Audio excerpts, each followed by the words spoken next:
Hello, crime enthusiasts. Are you ready for another chilling investigation? The case of Gerardo couple. Jennair Gerardo was born December 19, 1970, in the city of Fort Wayne, Allen County, Indiana, USA.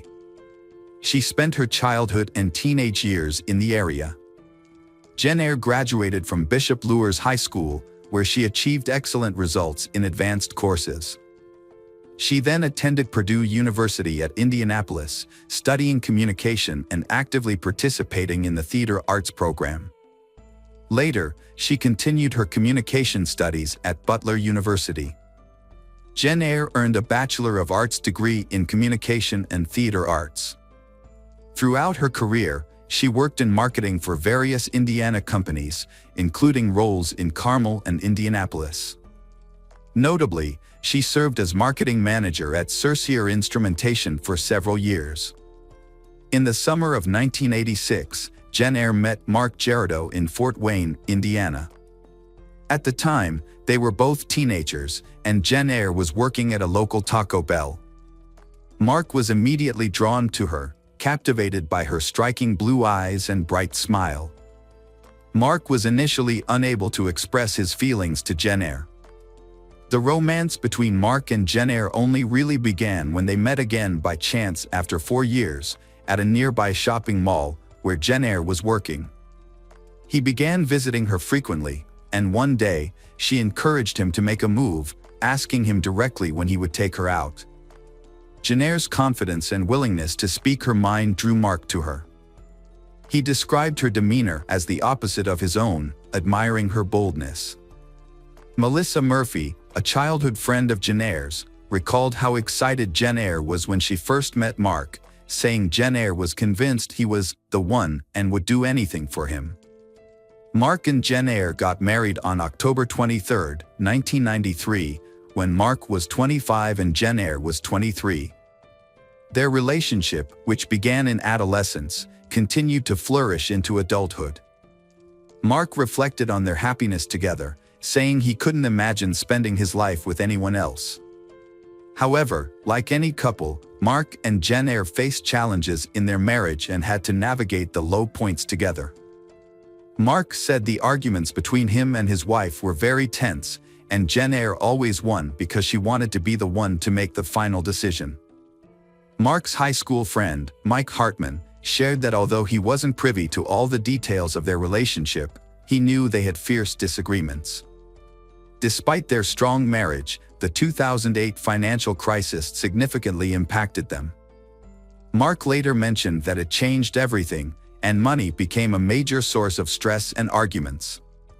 In November 2011, they relocated to Greenville, South Carolina, where they found new marketing jobs. Exploring the state's beautiful landscapes brought them closer together, and their marriage experienced a renewal. However, their renewed life came to a halt in 2017. Jennair lost her job, leaving her struggling to find a new one, and she was no longer the strong, confident woman she once was. Around this time, the couple felt it was time for a change and a fresh start. They decided to move to Delaware, and Mark began looking for a job right away. He came across a job posting at the University of Delaware for a creative director in the marketing department, a role that would come with supervisory responsibilities. Mark emailed his application and quickly received a response from a woman 15 years his junior, who would be his supervisor if he got the job. She invited him for an interview. Initially, Mark was nervous about working under someone 15 years younger than him, but his worries soon disappeared after meeting Meredith Chapman. This was their first encounter. At the time, Meredith was 33 years old and originally from Pennsylvania. She had graduated from the University of Delaware with a bachelor's in communication and a master's in education. She was married to Luke, a former New York City councilman, and they lived in Fairfield Crest, Delaware, with their dog Indy. The couple had married in 2009. During his interview, Mark was immediately drawn to Meredith's beauty and intelligence. He recalled thinking, "I have to work for this person," within 5 minutes of sitting across from her. He found her articulate, energetic, and passionate about her job, and was impressed by her accomplishments at such a young age. Meredith seemed impressed by Mark, as she immediately offered him the job. Mark gratefully accepted the offer and moved to Wilmington, Delaware in November 2017. His wife, Jen Eyre, stayed behind in South Carolina to lease out their home. Mark was excited about the new opportunity and the chance to advance his career. Unbeknownst to him, this marked the start of the demise of his marriage to Jen Eyre. Mark spent 45 days living alone in Delaware, getting to know Meredith better. They discovered they had a lot in common, and she invited him out for a drink one evening. Mark found it easy to talk to Meredith and opened up to her about his marriage to Jen Eyre, sharing some of his personal struggles. He also told her about the loss of his parents and brother. Mark was unaware of what was happening between him and Meredith at first. Mark stated that he really hadn't known what was happening. He admits that he feels affection for Meredith and expresses that being with her is a wonderful experience. After their dinner date, he started to understand his feelings and realized he was attracted to her. As Mark spent more time with Meredith, the issues in his marriage became more apparent. He began to compare Meredith to his wife, noting that Meredith praised him and made him feel appreciated, which was something his wife never did. Mark was really touched by Meredith's compliments. Mark was deeply attracted to Meredith, but he felt guilty about betraying his wife. As a result, he initially attempted to end his relationship with Meredith. However, he couldn't shake off the feelings he had developed for her, especially after learning that Meredith was unhappy in her own 9-year marriage. Mark explains that his relationship with Meredith is great, which made it difficult for him to shut down the relationship. He wanted to understand what drew them together. Before Jen Eyre joined her husband in Delaware, Mark and Meredith had already confessed their love for each other. Mark felt it was natural to express his love for Meredith, as the feeling was powerful. In December 2017, Jen Eyre moved north and noticed Mark's distant behavior. She soon confronted him, sensing that he might be involved with another woman. Jen Eyre asked Mark what was going on with him and said that he was acting different. Jen Eyre specifically mentioned Meredith because Mark often mentioned her when discussing new job. Although Mark initially denied the affair, Jen Eyre continued to question him, aware that something was amiss between him and Meredith. She began to closely monitor his activities.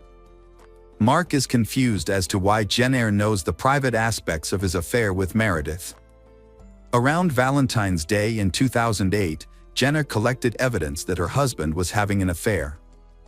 However, this came at a cost. Mark discovered that Jen Eyre had hired a company to hack into his phone, allowing her to read his texts, view his photos, and access his call records with Meredith.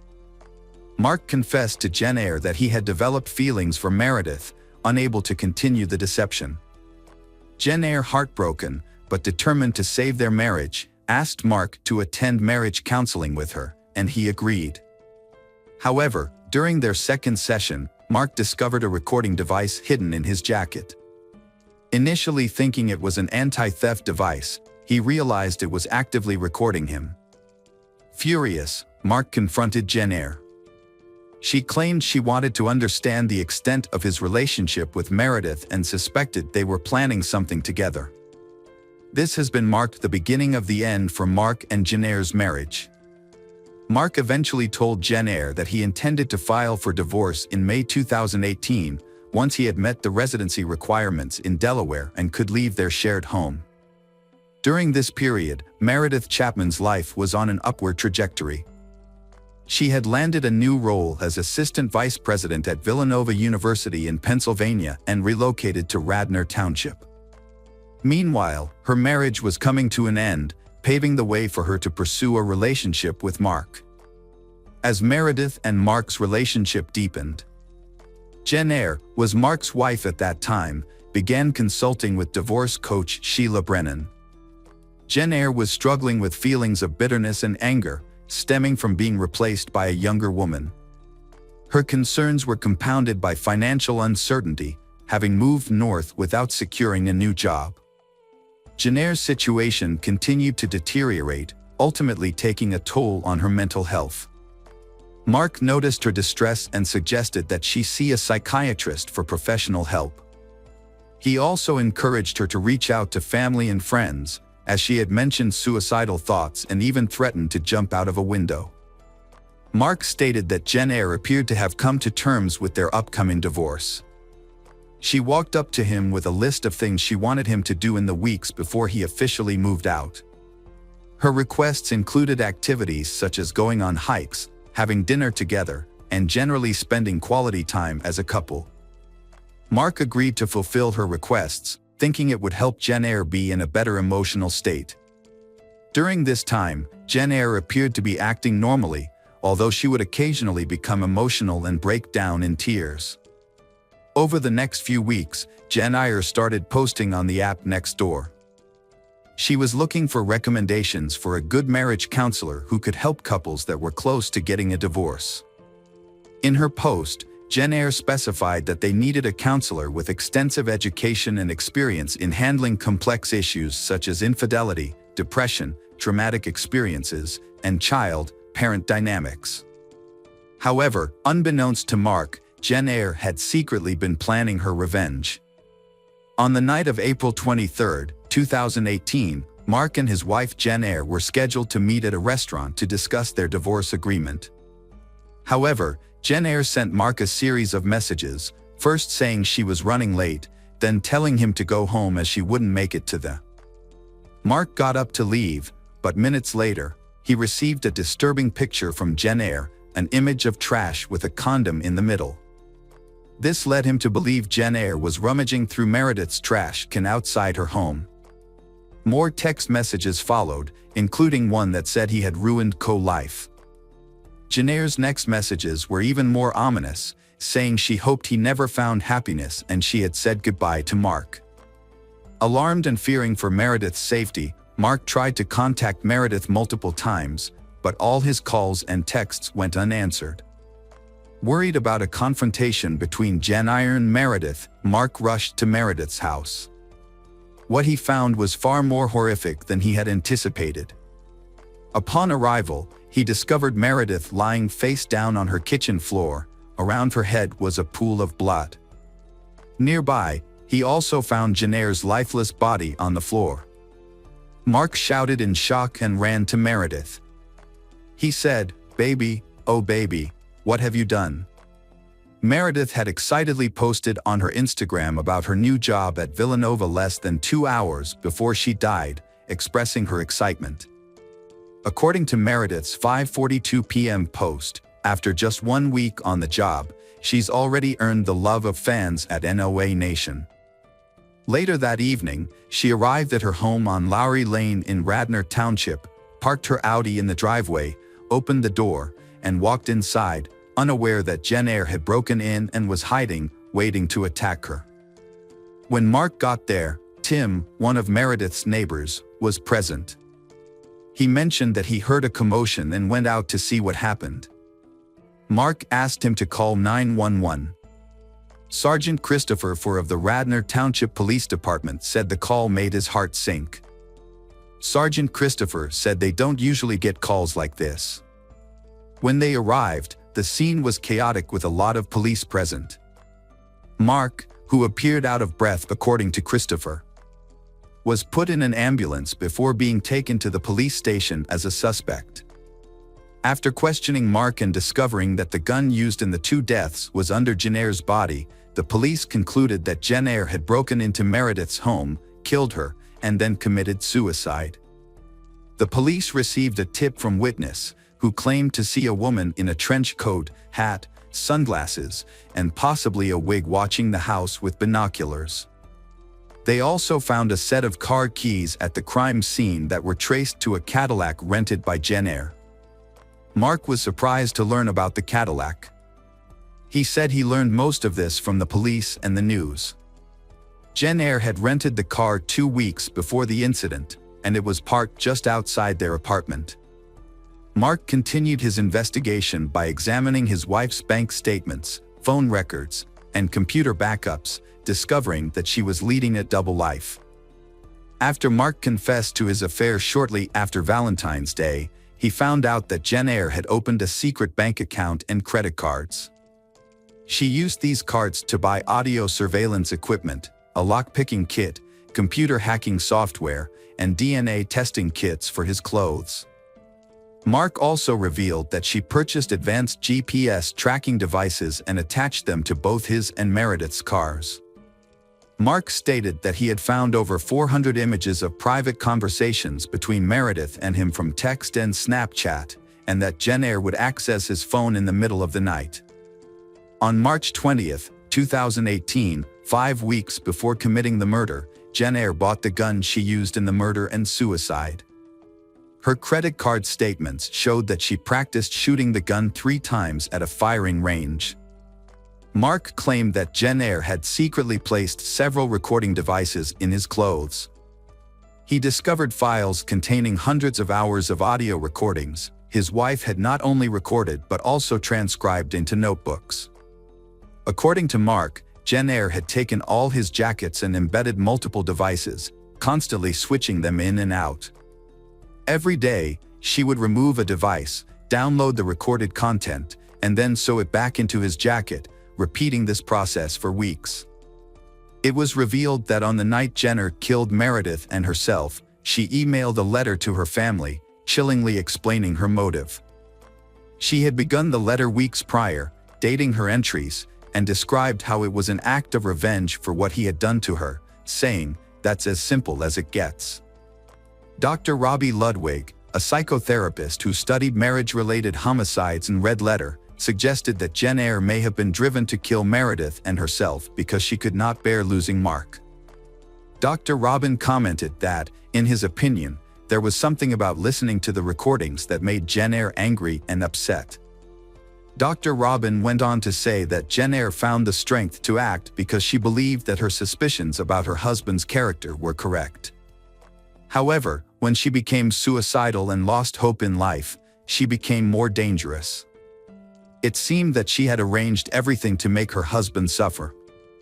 In a TV interview with Dr. Ozark, Mark shared a shocking revelation. Jen Eyre had written a 15-page letter, confessing that if he had walked in on the crime scene, she would have killed him as well. He acknowledged that he had hurt Jen Eyre, and his greatest regret was making her feel trapped and without options. He deeply wished he could travel back in time and erase the hurt he had caused.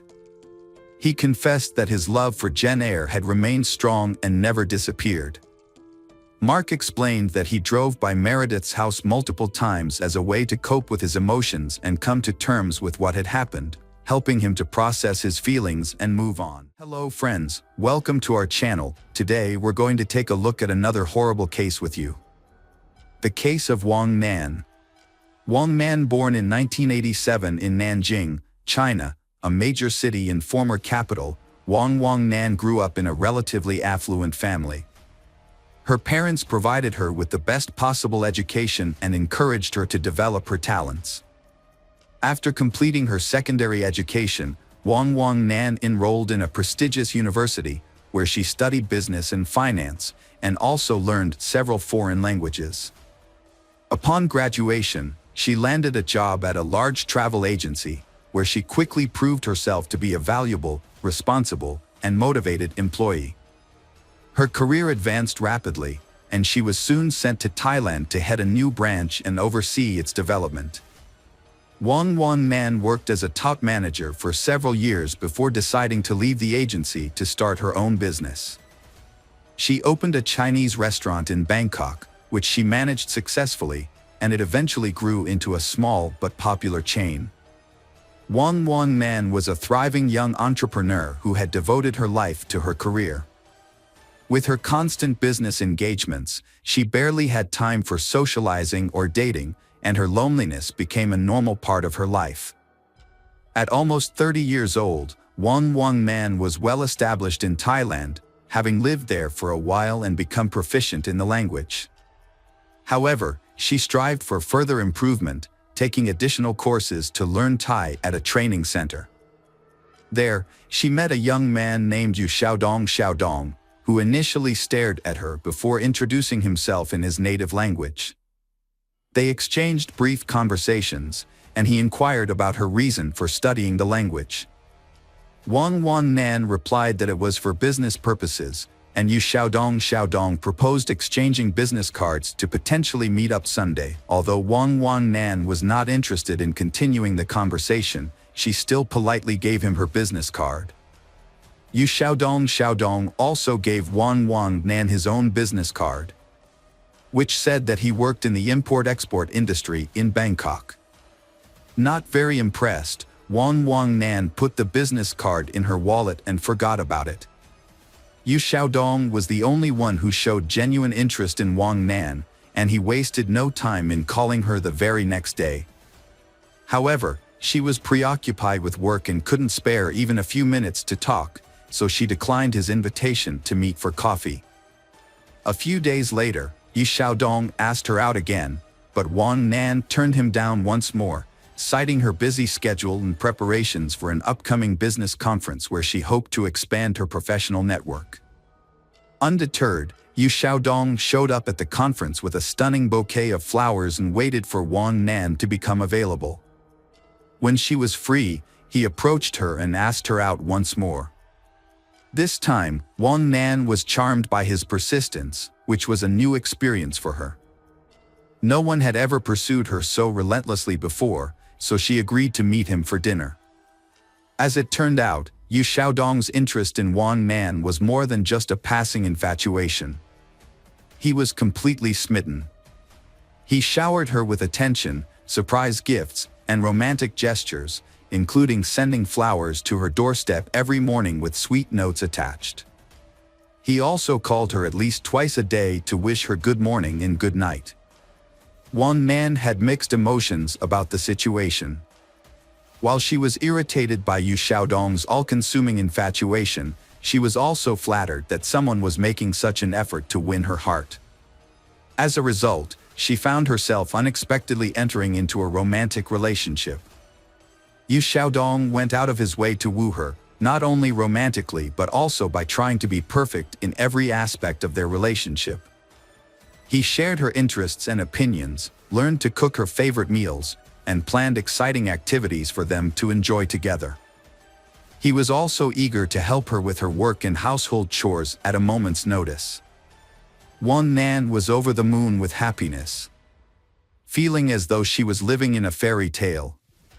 Yu Xiaodong's behavior, however, was moving at a breakneck pace. Despite having only been together for a few months, he was already making plans for their wedding and discussing potential names for their future children. This made Wang Nan uncomfortable, but Yu Xiaodong would counter by pointing out that they were both in their 30s and that it was time for them to start thinking about building a family. That night, Yu Xiaodong wrote a heartfelt letter to Wang Nan, expressing his deep affection and commitment to being a good husband and father. The next morning, he arrived at her doorstep with a bouquet of flowers, reiterating his seriousness about marrying her. Wang Nan jokingly mentioned that the courthouse wouldn't open for another hour and a half, but Yu Xiaodong suggested they go there immediately. To her surprise, the courthouse was open, and the officer responsible for registering marriages was already at his desk, ready to formalize their union. Yu Xiaodong had secretly arranged for a hasty marriage ceremony to take place early in the morning. The whole event was unusual and lacking in formality. There were no guests, no exchange of rings, no wedding dress or veil, and no commemorative photographs. Wang Nan couldn't shake the feeling that the whole thing wasn't really happening, especially since she hadn't even introduced her new husband to her mother, with whom she was extremely close. Before she knew it, she was holding a marriage certificate in her hand, and her newlywed husband was standing beside her, beaming with satisfaction. Wang Nan's marriage was troubled from the start. She had second thoughts about marrying Yu Xiaodong almost immediately after the wedding. Initially, she had hoped he would be a reliable partner, a man she could depend on. Unfortunately, her expectations were not met, and her new husband's true nature soon revealed itself. Yu Xiaodong spent most of his time at home playing video games, using his wife's money without contributing to their household expenses. Whenever his wife asked him why he wasn't working, he claimed his business was slow due to seasonal fluctuations and that he was just taking a break. However, her suspicions grew as time passed, and she decided to investigate his business. Her findings shocked her. His supposedly successful import-export company existed only on paper and business cards. One man was horrified, realizing too late that she should have had a prenuptial agreement. Now, her husband could freely spend her earnings, and if they divorced, he would claim her assets. During a tense conversation, Yu Xiaodong broke down in tears, promising to turn his life around and find a good job. However, it soon became apparent that he had no intention of looking for work and was content to rely on his wife's support. Yu Xiaodong, a grown man, consistently acted like a child. He spent most of his time playing computer games and expected his wife, Wan Nan, to pay for his personal expenses whenever he helped out around the house or assisted her at the restaurant. Wan Nan eventually had enough and told him she would no longer give him money unless he got a job. The next day, Yu Xiaodong disappeared, taking their marriage certificate and Wan Nan's identity card with him. Wan Nan only discovered the missing documents that evening when her accountant called to inquire about a large transfer of funds from her account. She was shocked, as she had not authorized the transfer. However, she immediately suspected her husband's involvement. It turned out that Yu Xiaodong had transferred more than $500,000 into his own account, using the stolen documents to deceive the bank into thinking it was their joint decision to transfer their shared money. Wan Nan quickly reported the theft to the police, who tracked down Yu Xiaodong a few hours later as he attempted to withdraw some of the stolen money. Confronted by the police and his wife, Xiaodong broke down and begged for forgiveness on his knees. He confessed to losing a large sum of money through gambling, which had led to threats of death and demands to repay the debt. This was not his first brush with the law, as he had previously served an 8-year prison sentence for robbery in his home country of China. One man was consumed by shame as she learned the truth about her husband's past. Despite this, she believed that his addiction to gambling was a disease that could be overcome, and she wanted to help him recover and return to a normal life. To support him, Wan Nan agreed to pay off half of his debt and offered him a job as heater of one of her restaurants. Initially, Yu Xiaodong appeared to be grateful for the opportunity and took his new role seriously. He even developed a promising strategy for the restaurant's growth. However, his enthusiasm was short-lived. Before long, he began to spend more time playing computer games and indulging in other leisure activities. Meanwhile, Wan Nan discovered she was pregnant and shared the news with her husband. Yu Xiaodong initially expressed reservations about the pregnancy, and in a moment of hesitation, asked his wife to consider an abortion, which she flatly refused. The disagreement escalated to the point where he threatened divorce and division of their property, but eventually, his demeanor softened, and he apologized for his rash words. Yu Xiaodong later admitted that his outburst was driven by emotional anxiety, but ultimately, he was happy about the impending arrival of their child. However, things took a dramatic turn 2 months later. During a fateful trip, Yu Xiaodong suggested that his wife purchase life insurance, citing the pregnancy as a reason to safeguard her well-being and that of their unborn child in the event of any unforeseen circumstances. This seemingly caring gesture came after a period of harmony in their marriage, where he had been attentive, supportive, and diligent in his role as a husband and expectant father. Wan Nan quickly agreed to her husband's suggestion and even wondered why she hadn't thought of it herself. They purchased insurance the very next day. A couple of weeks later, Yu Xiaodong proposed a vacation to help them relax and unwind. Wan Nan was initially hesitant, but her husband was insistent. He pointed out that they had never had a honeymoon and that traveling with a baby would be difficult in the coming years. He also felt that they needed a break to clear their minds of the stress and negativity they had been experiencing. Wang Nan was eventually won over by her husband's arguments and agreed to the trip. He took charge of planning the entire vacation, choosing the destination, booking the hotel, and organizing activities that would be enjoyable and educational, yet not too strenuous for Wang Nan's pregnant state. Wang Nan was happy to leave the planning to her husband and was pleased to see how much effort he was putting into making their vacation special. On June 7th, they visited the park for the first time and spent most of the day exploring its many beautiful sights and lookouts. However, as the summer evening wore on, the park became increasingly crowded, with tourists everywhere. As the sun began to set, Wang Nan noticed that her husband, Yu Xiaodong, was growing angry and nervous. When she asked him what was wrong, he explained that the crowds were ruining their chance to enjoy a romantic sunset in peace. Despite his initial frustration, Yu Xiaodong tried to make the most of the situation, suggesting that they could still have a romantic moment as the sun set. As the park began to clear out, he climbed the fence of the observation deck and called out to his wife, Wang Nan, to join him, promising her an incredible view. However, Wang declined, citing the darkness and potential danger. Yu Xiaodong became angry but eventually returned to his wife, suggesting that they should come back to the park another time to watch the sunrise together. The Wang Nan and Yu Xiaodong returned to their hotel late on Saturday night, so they decided to sleep in and head back to the reserve early on Sunday morning. As planned, they woke up at 3 a.m. on June 9th and left for the national park while it was still dark outside. Their goal was to catch the first rays of the rising sun. When they arrived, they found the park nearly empty, with hardly any other visitors. They watched the sunrise together on an observation deck. Then, Yu Xiaodong encouraged his wife, Wang Nan, to join him at the cliff's edge to see some ancient rock paintings. Initially hesitant, Wang Nan trusted her husband's assurance that he would help her climb down and back up safely. As they took in the breathtaking view, Yu Xiaodong suddenly asked Wang Nan if she regretted anything in life. She replied that she did not.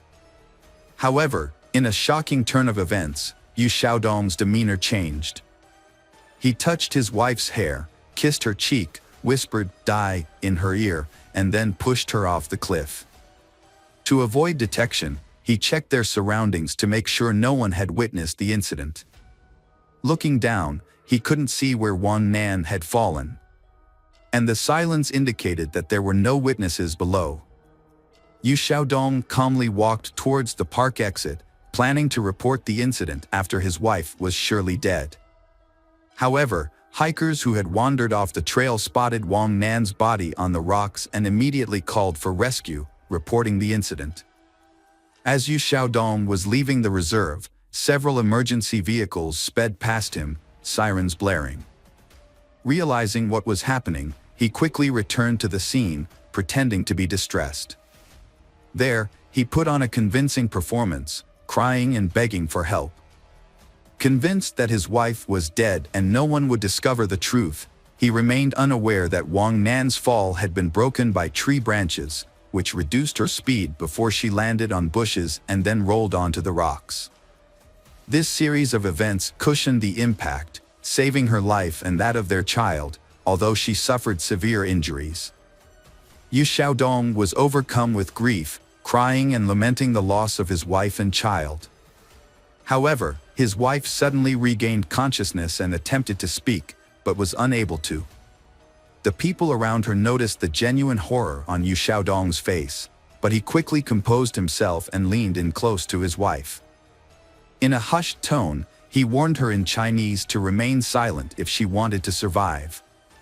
Wang Nan's injuries were severe, including head trauma, multiple fractures, lacerations, soft tissue contusions, ruptured internal organs, and massive blood loss. Her spine was also severely damaged, leaving doctors concerned that even if she survived, she would likely be paralyzed and never walk again. Wang Nan spent several days in a coma, connected to life support machines, during which time her husband remained by her side constantly. However, despite his devoted appearance, Yu Xiaodong's intentions were sinister. Every time he was alone with his wife, he thought about how to complete the job without arousing suspicion. His actions were a ruse, hiding his true intentions behind a mask of love and devotion that he examined the devices, but couldn't find a way to quietly disable them. Wang Nan slowly regained consciousness. When she did, her husband was beside himself with fear. He stayed with her constantly, terrified that she would reveal the truth to the police at any moment. When they were alone, he threatened her again, saying he had nothing to lose.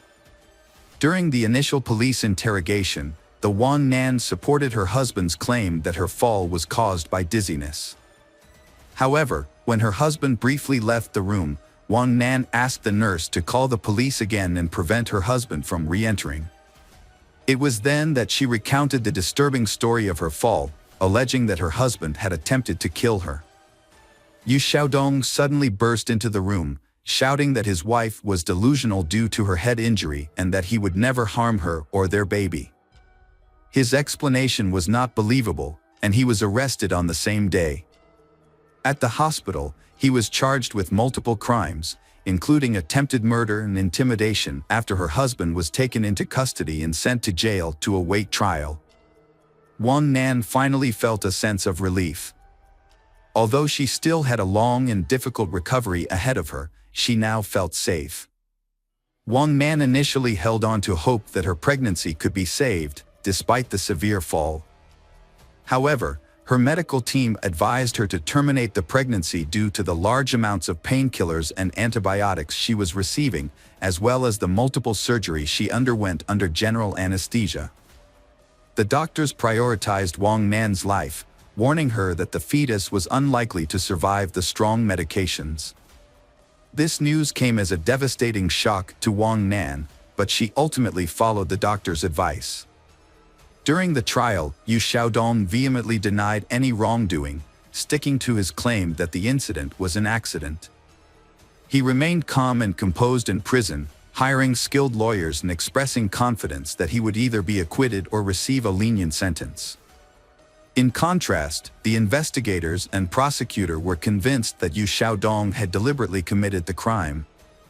Motivated by the prospect of collecting a substantial insurance payout and inheriting his wife's fortune, which was valued at nearly $2.5 million at the time.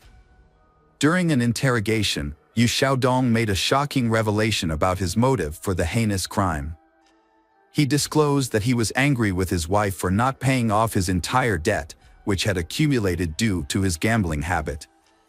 In his mind, if his wife truly loved him, she would have cleared all his debts since she had the financial means to do so. This perceived betrayal led Yu Xiaodong to believe that his wife did not love him, and therefore, he felt justified in punishing her. After making this astonishing confession, the defendant became silent, seemingly aware that he had revealed too much. He attempted to retract his statement, claiming that he had been misunderstood. Nevertheless, his unexpected admission, combined with Wang Nan's testimony, was sufficient to secure a lengthy prison sentence. In March 2021, Yu Xiaodong was found guilty and sentenced to life imprisonment. However, he and his lawyers filed multiple appeals, and 6 months later, the Thai court showed unusual leniency by reducing the life sentence to 10 years in prison. Wang Nan and her family were shocked and outraged by the lenient sentence given to Yu Xiaodong, believing it would set a bad precedent and encourage others to commit similar heinous crimes. Yu Xiaodong received a sentence of 10 years for attempting to murder his pregnant Wang Nan. As of now, Yu Xiaodong is serving her 10-year sentence while Wang Nan is challenging the court's decision. Meanwhile, Yu Xiaodong is filing appeals to prove her innocence. Wang Nan has successfully restarted her business in 2023 and also established an organization that provides support to women who have been affected by domestic violence. She writes about her personal experiences and warnings for women on her blog. Welcome back, detectives. Let's dive into another horrible case. The case of Kaler family. James Craig Kaler was born in Weatherford, Texas in 1963, and his future wife, Karen Kaler, was born in the same city 2 years later. They met in the early 1980s while attending a university in Texas. At the time, Craig was a senior studying engineering, and Karen was a freshman in the humanities department. Despite their different fields of study, they quickly discovered common interests and started a romantic relationship. After graduating, they had a small, intimate wedding with close friends and family. They welcomed their first child, Emily, in 1991, followed by Lauren in 1993. The family lived in a cozy house in Weatherford and enjoyed a comfortable lifestyle, with a higher-than-average income for their area. In 1999, Craig received a lucrative job offer from a major utility company in Weatherford, which coincided with the birth of their son, Sean.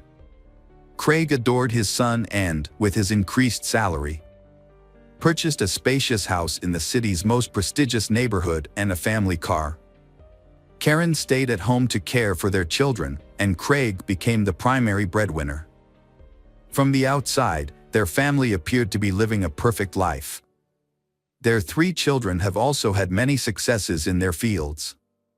Emily and Lauren are talented in sports and music. Emily studies at a prestigious pharmacy college and Lauren hopes to attend a conservatory. Sean, on the other hand, showed a keen interest in mathematics and had dreams of becoming an archaeologist. The family's home life seemed idyllic, Craig providing for the family and Karen taking care of the household and raising the children. However, the family was struggling with hidden problems. In 2007, Karen confided in her sister Linda, revealing that she was on the verge of a nervous breakdown due to Craig's controlling behavior.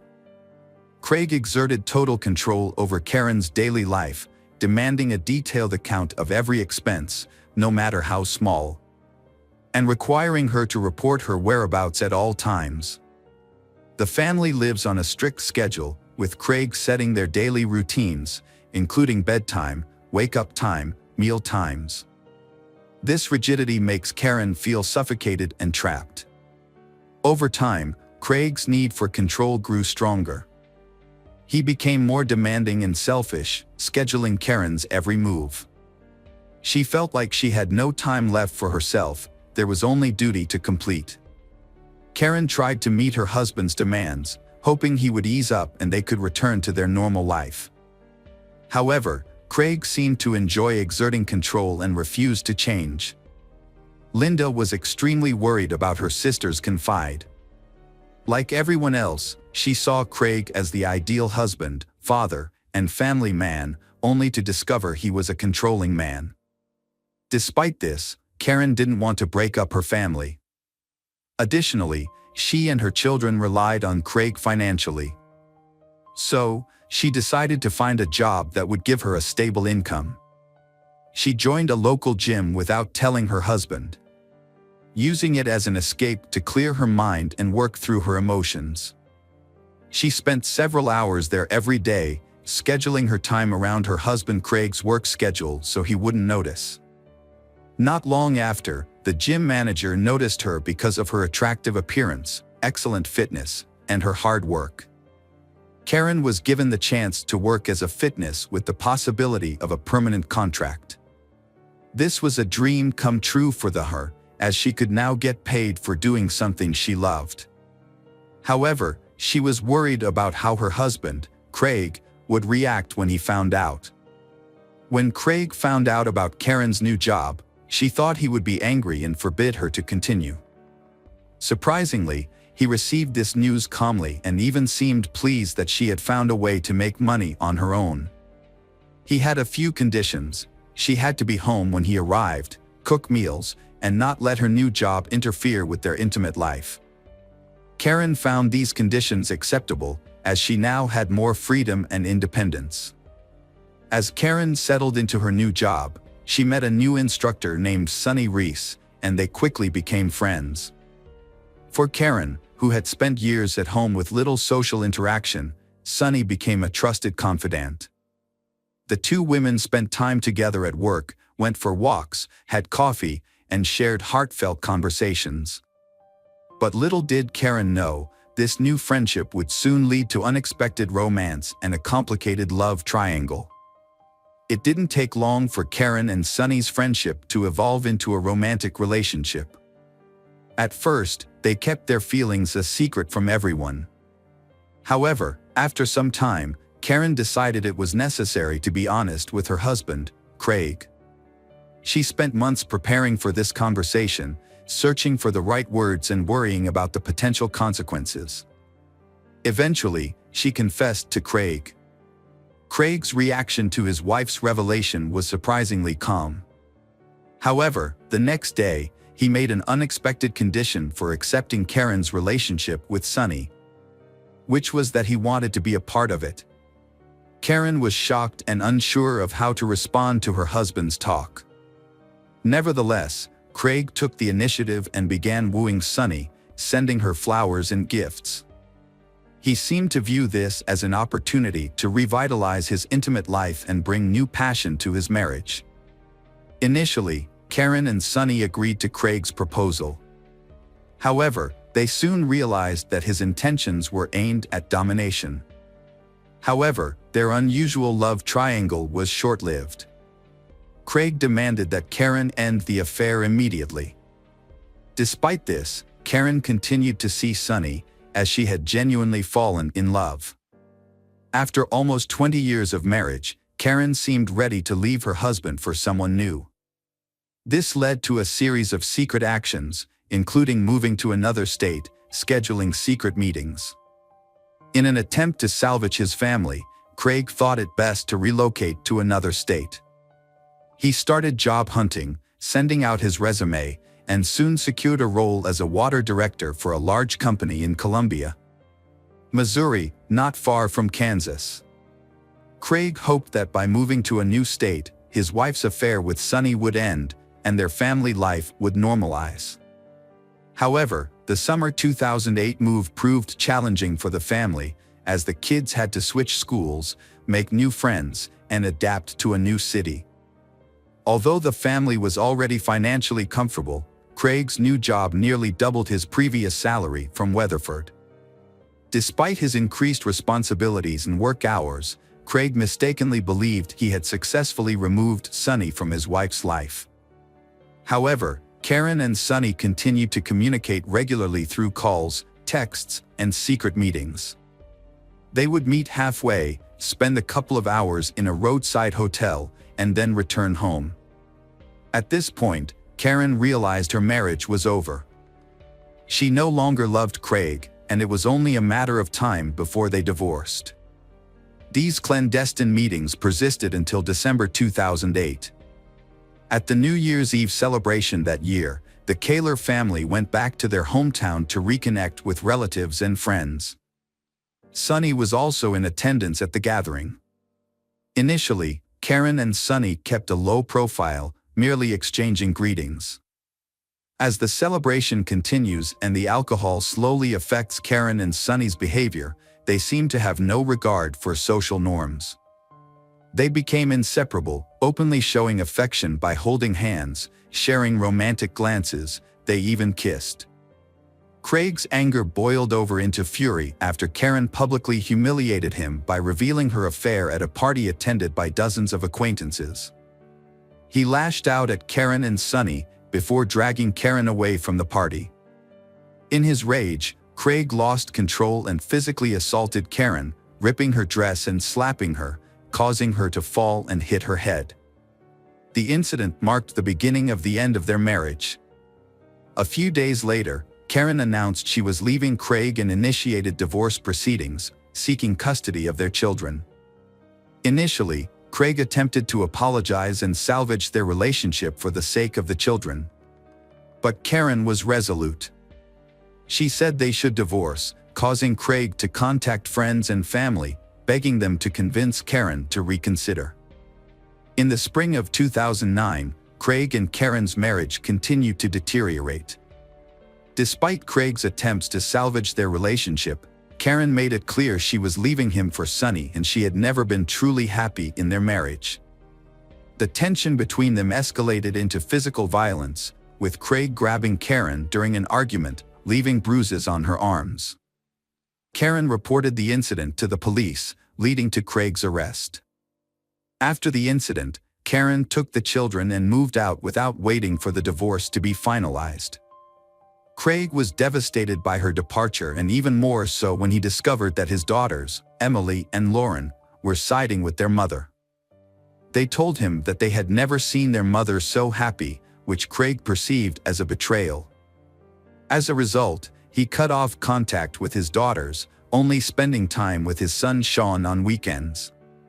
Despite the ongoing divorce proceedings, Craig held on to the hope that Karen would change her mind and return to him.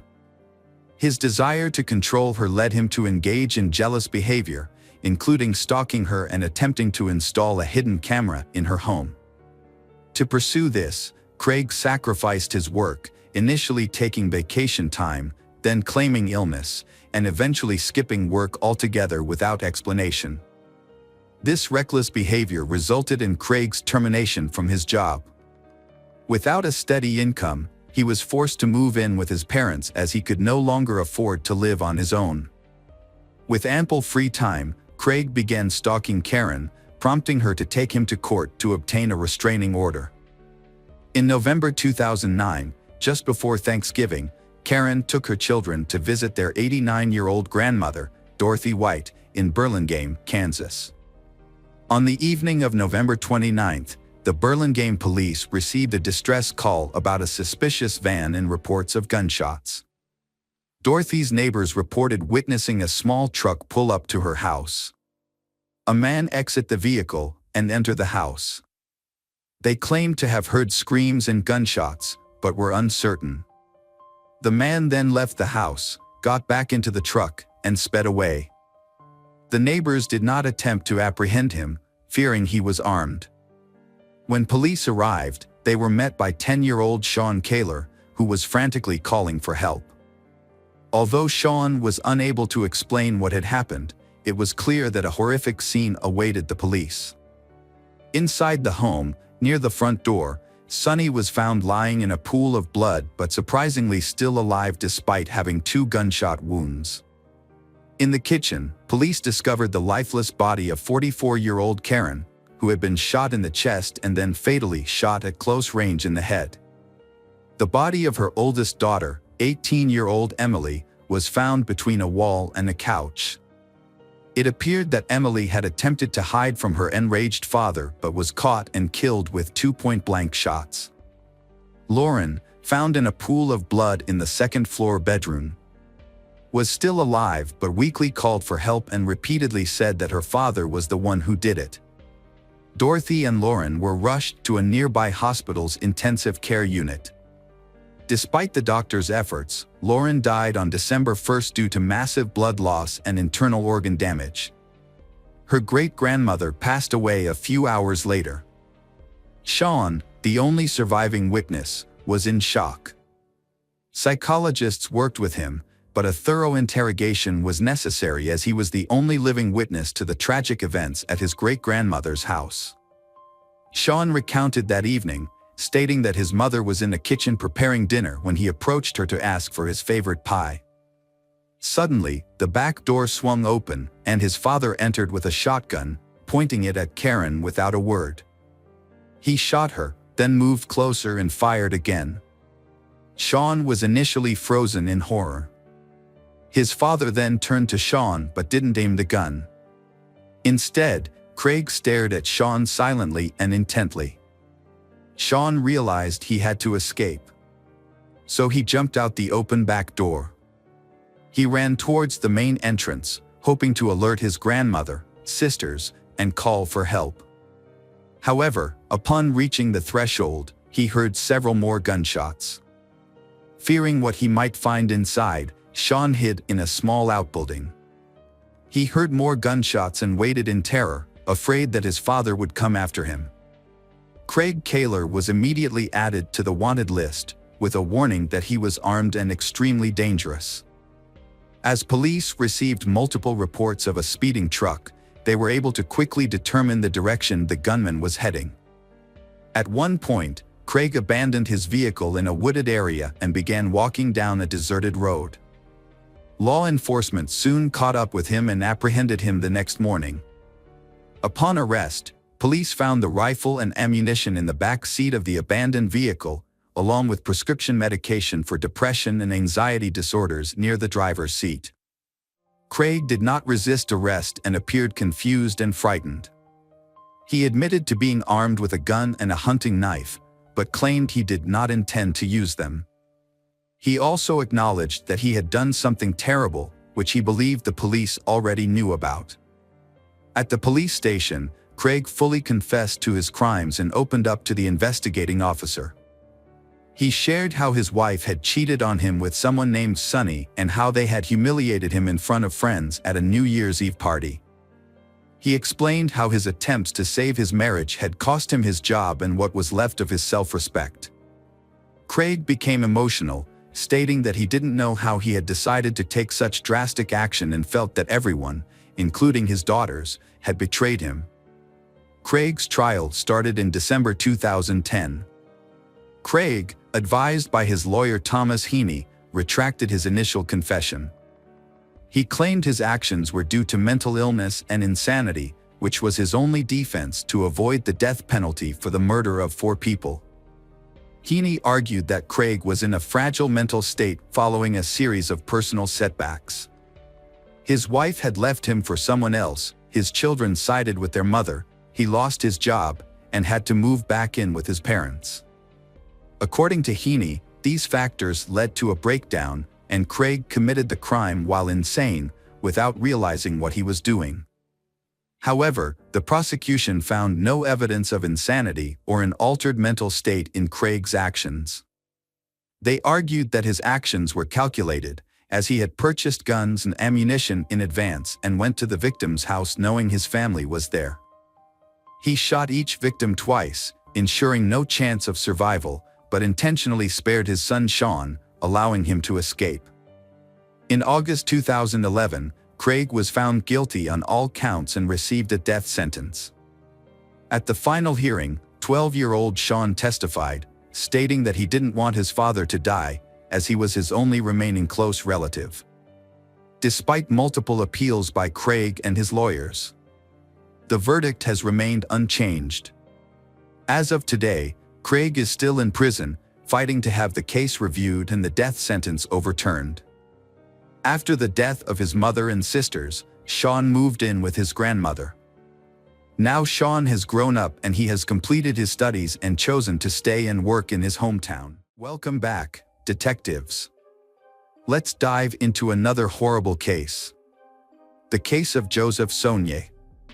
Joseph Saunier was born in 1955 to a respected family of doctors in Shreveport, Louisiana. From a young age, he aspired to follow in his family's footsteps and become a doctor.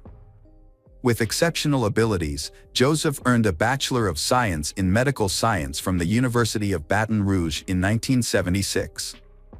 He then applied to Louisiana State University in Shreveport and began working at Parkland Hospital in Dallas, Texas. Joseph effectively balanced his university studies and work. He consistently refined his knowledge through hands-on experience at the hospital. The hospital management recognized Joseph's success and dedication, and in his final year of training, he was appointed chief resident. After completing his studies, Joseph chose to specialize in pathologic anatomy and went on to become a pathologist and laboratory director in Leck, Texas. Joseph's life was marked by personal tragedy, including the loss of the woman he loved, Becky. His 27-year marriage, which he considered happy, ended in divorce when his wife fell in love with another man. Joseph accepted her decision and agreed to the divorce, believing that the woman he loved had found happiness.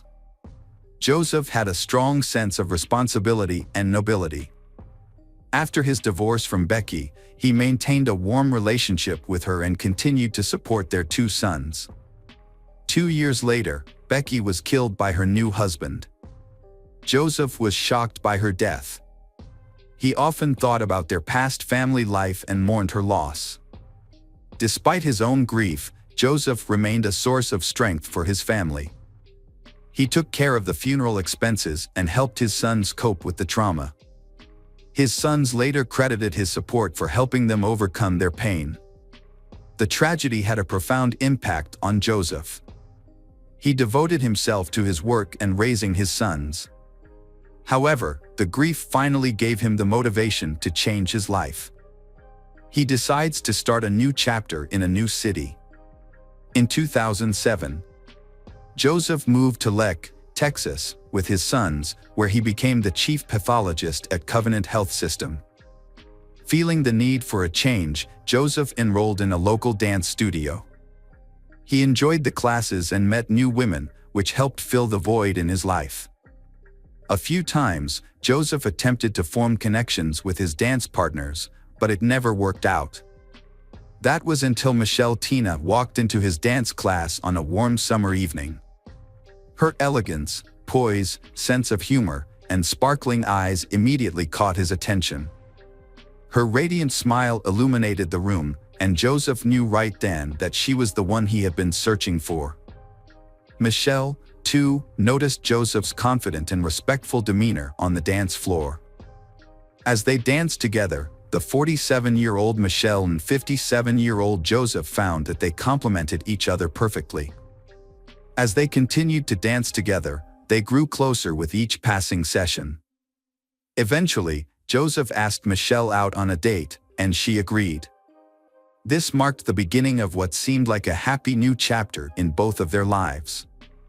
Michelle possessed an irresistible charm that had a profound effect on men.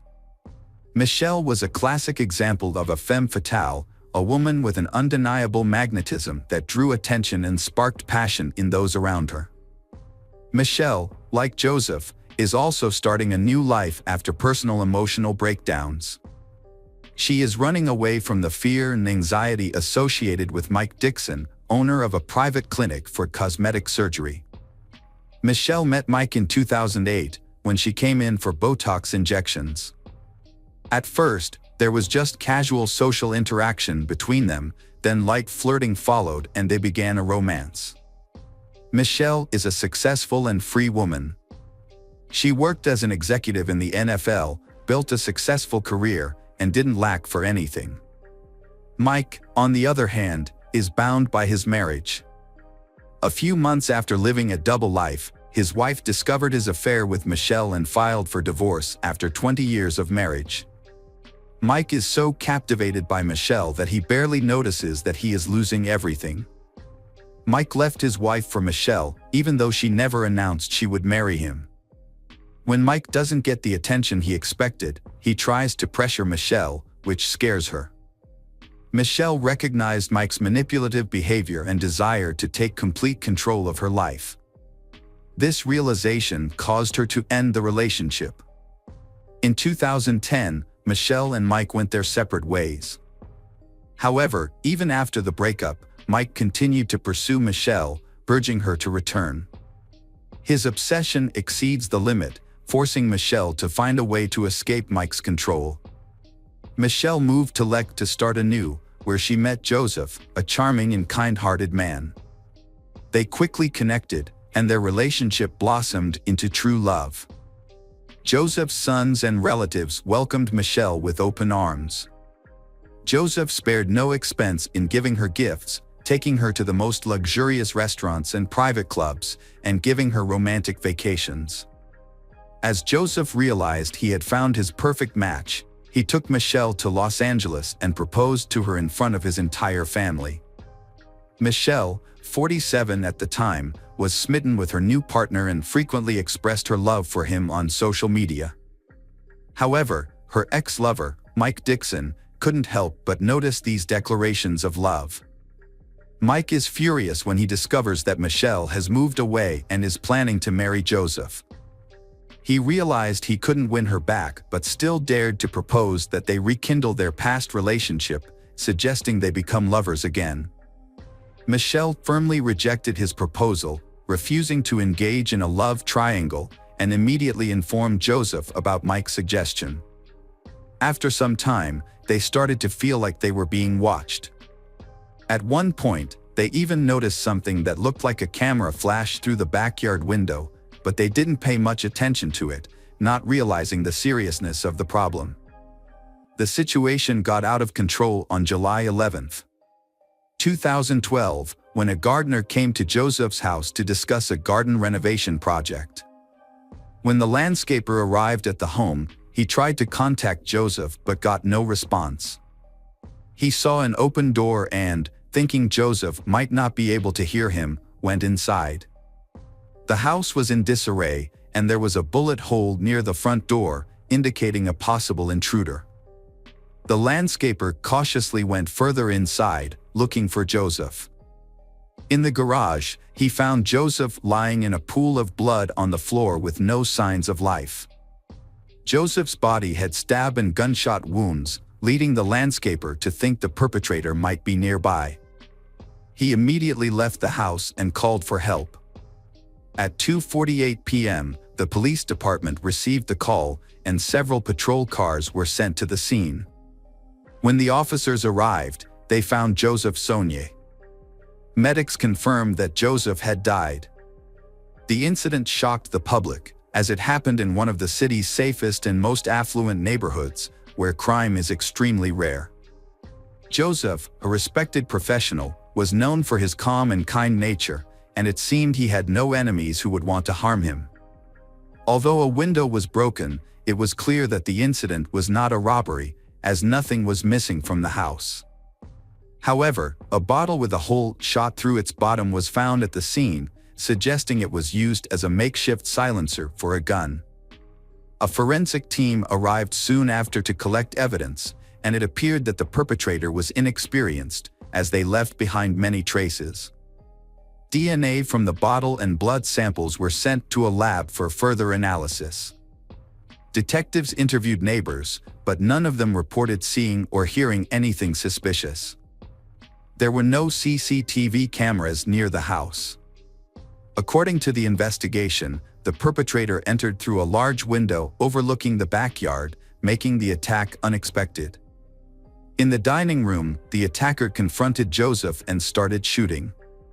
It is likely that the wine bottle was used as a silencer at this point.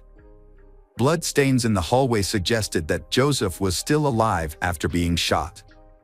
He entered the garage, where the attacker caught up with him and stabbed him multiple times. An autopsy revealed 5 gunshot wounds and 11 stab wounds. The circumstances suggested that the murder was not random, but the identity and motive of the killer remained unknown. The investigation focused on the people closest to the victim. During an interview with law enforcement, the victim's fiancée, Michelle, reported strange things in the months leading up to the murder. She believed Joseph was being stalked. Michelle had seen a stranger lurking outside Joseph's house, watching the door and windows. She also mentioned that Joseph had received persistent calls and texts in the period leading up to his death. Although officers confirmed this information, they initially thought the calls and messages were from other women with whom Joseph was allegedly having relationships, as witnesses claimed he was in contact with multiple women at the time. Investigators questioned Michelle about whether she knew of other women involved with Joseph. Michelle claimed she was unaware of any other women. Joseph's sons also denied the possibility of their father having mistresses, stating that infidelity was not in his character. Despite this, investigators continued to explore a motive of jealousy for the crime. During the subsequent interrogation, Michelle succumbs to the pressure and reveals that she knows several women who may be involved in the crime. According to Michelle, these women are ex-girlfriends who often stalk Joseph. Although he ignored them, they continued to express their displeasure about his upcoming wedding to Michelle. The women in question include a woman from Florida who persisted in contacting Joseph even after he revealed his relationship with Michelle. There was also a nurse, Joseph's colleague, who often called and wrote to him. Additionally, a woman whose daughter sent a letter accusing Joseph of abandoning them shortly before the murder. In the same interview, Michelle mentioned Mike Dixon for the first time. She hadn't thought about Mike spying on her and Joseph before, because Mike stopped paying attention to her after she refused to be his lover. Michelle assumed that Mike had accepted her decision to marry Joseph and move on with his own life. The police visited Mike. He cooperated and spoke with the detectives. Mike revealed that he had been deeply in love with Michelle and had even divorced his wife to pursue a future with her. However, after Michelle rejected him, Mike gave up. He started a new relationship with a younger medical student who corroborated his alibi. At the time of the crime, Mike was at work and then spent time with his new girlfriend, which confirmed he couldn't have been involved. The investigation encountered significant obstacles.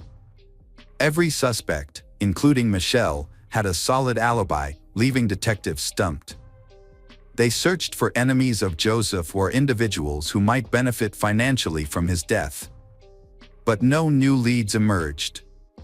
Unfortunately, forensic analysis does not provide any information about an individual, so police cannot identify the owner of the DNA found at the crime scene. Just as the case seemed hopeless, the police received an unexpected call from Paul Reynolds. Reynolds reported that his roommate, David Shepard, had recently confessed to a murder in Lek and then attempted to take his own life but was saved. According to Reynolds, a neighbor shared specific details about David's crimes with him, including details that only a few detectives knew, such as the use of a glass bottle as a silencer.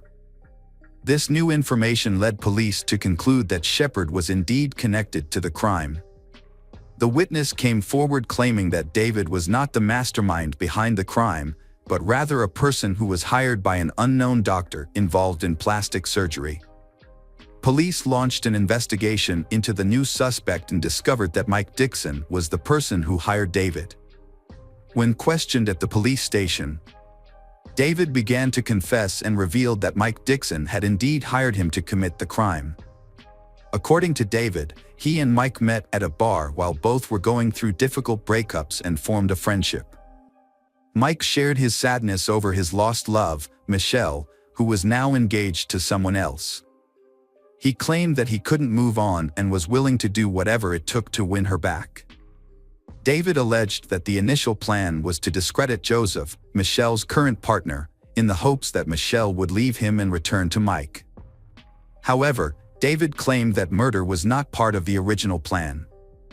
First, women were paid $1,000 each to pretend to be Joseph's mistresses and pursue him.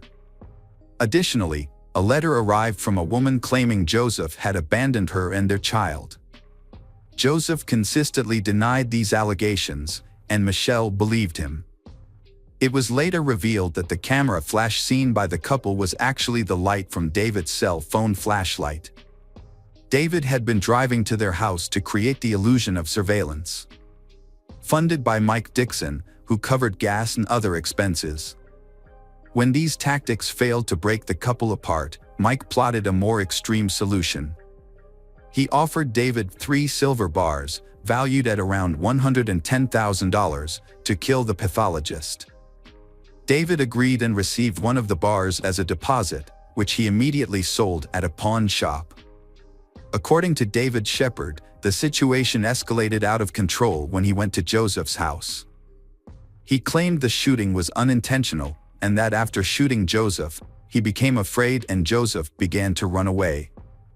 David shouted to check on Joseph but received no response.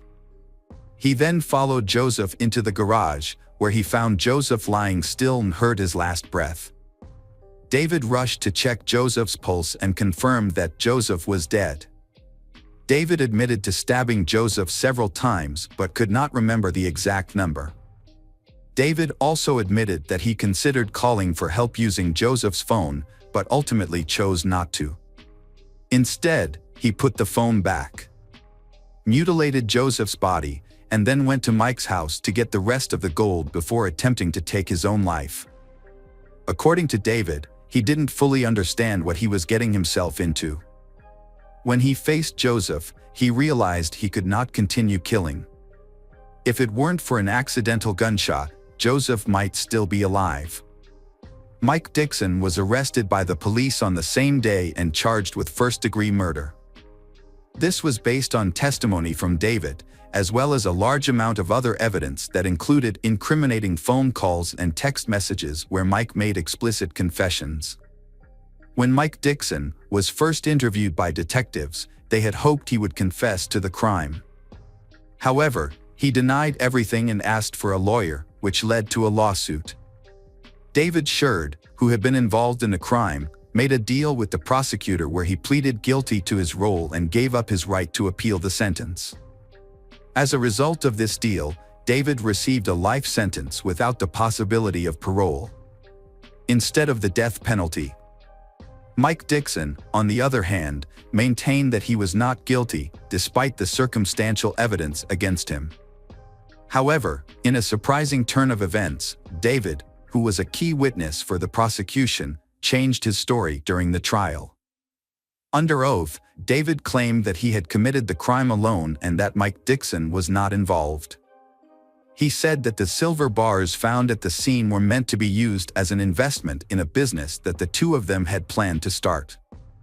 The jury was unable to reach a unanimous verdict, and a retrial was declared.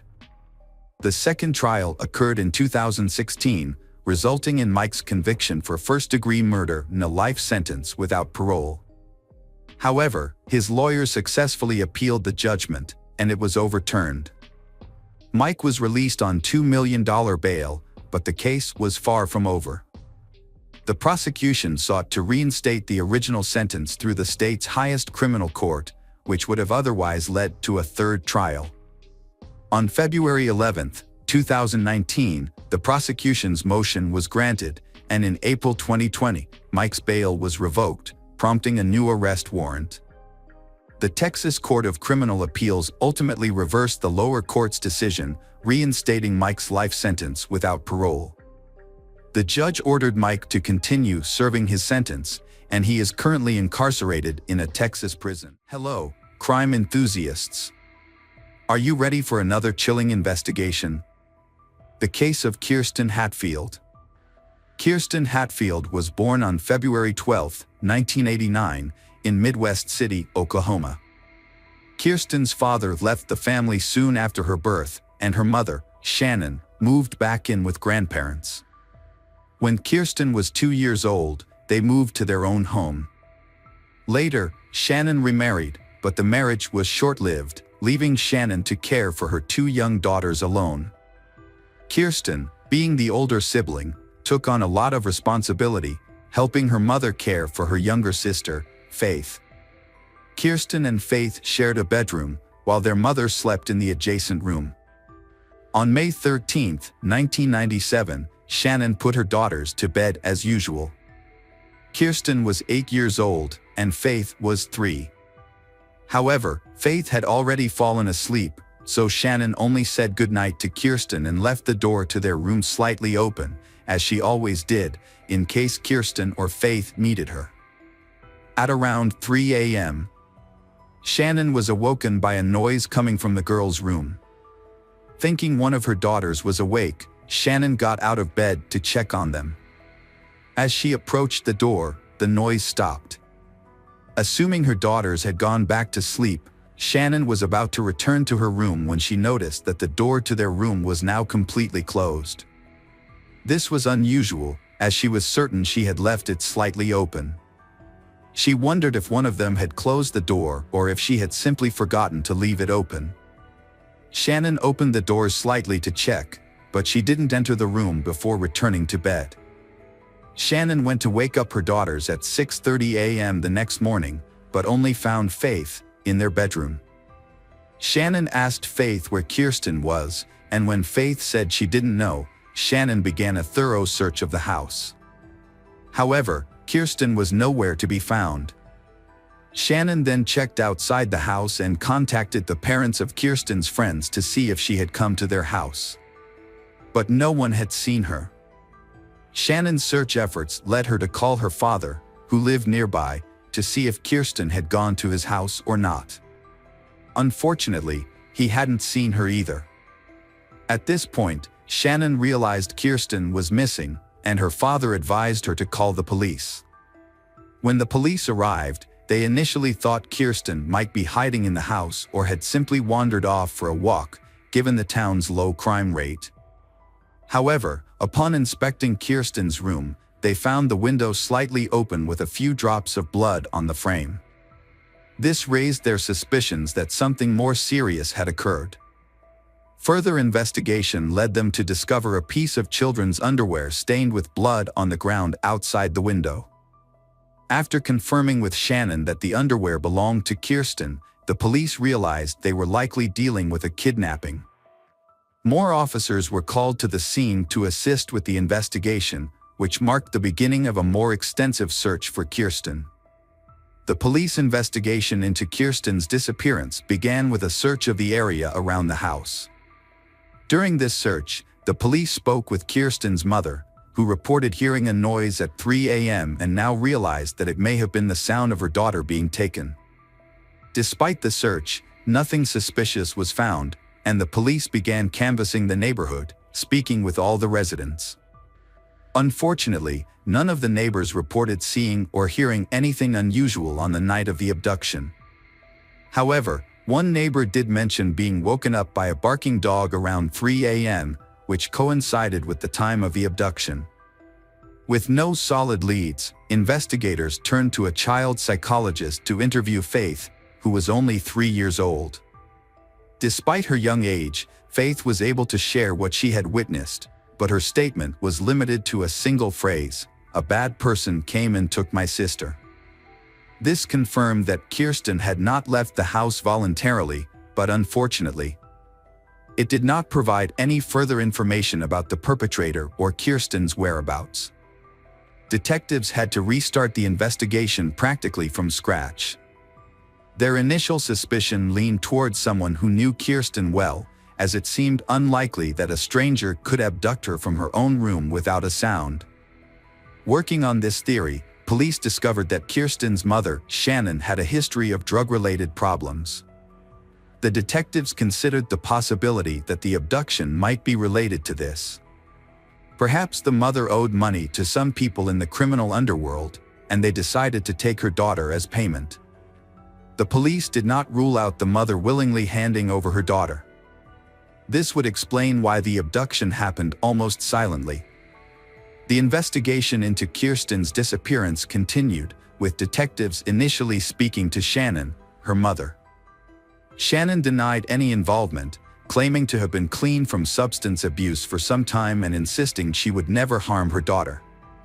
Although detectives were not convinced of Shannon's innocence, they could not find any evidence to prove her involvement. The police then turned to the public for help, using the media to ask for any information that might be relevant to the case. In response, they received hundreds of calls, but most of the calls were fruitless. However, one clue provided a promising lead. A woman reported her boyfriend's suspicious behavior, including aggressive outbursts and a disturbing threat he made during an argument. The police investigated the man and discovered that he knew Shannon's brother, which meant Kirsten might have known him too. Additionally, the man had a history of drug use and assault, and he had previously been familiar with the Hatfield family home. Despite this, the investigation ultimately found that the man had a solid alibi for the time Kirsten went missing. Multiple witnesses confirmed that he was at a bar until around 4 a.m. on the night of the disappearance, making it impossible for him to have abducted Kirsten.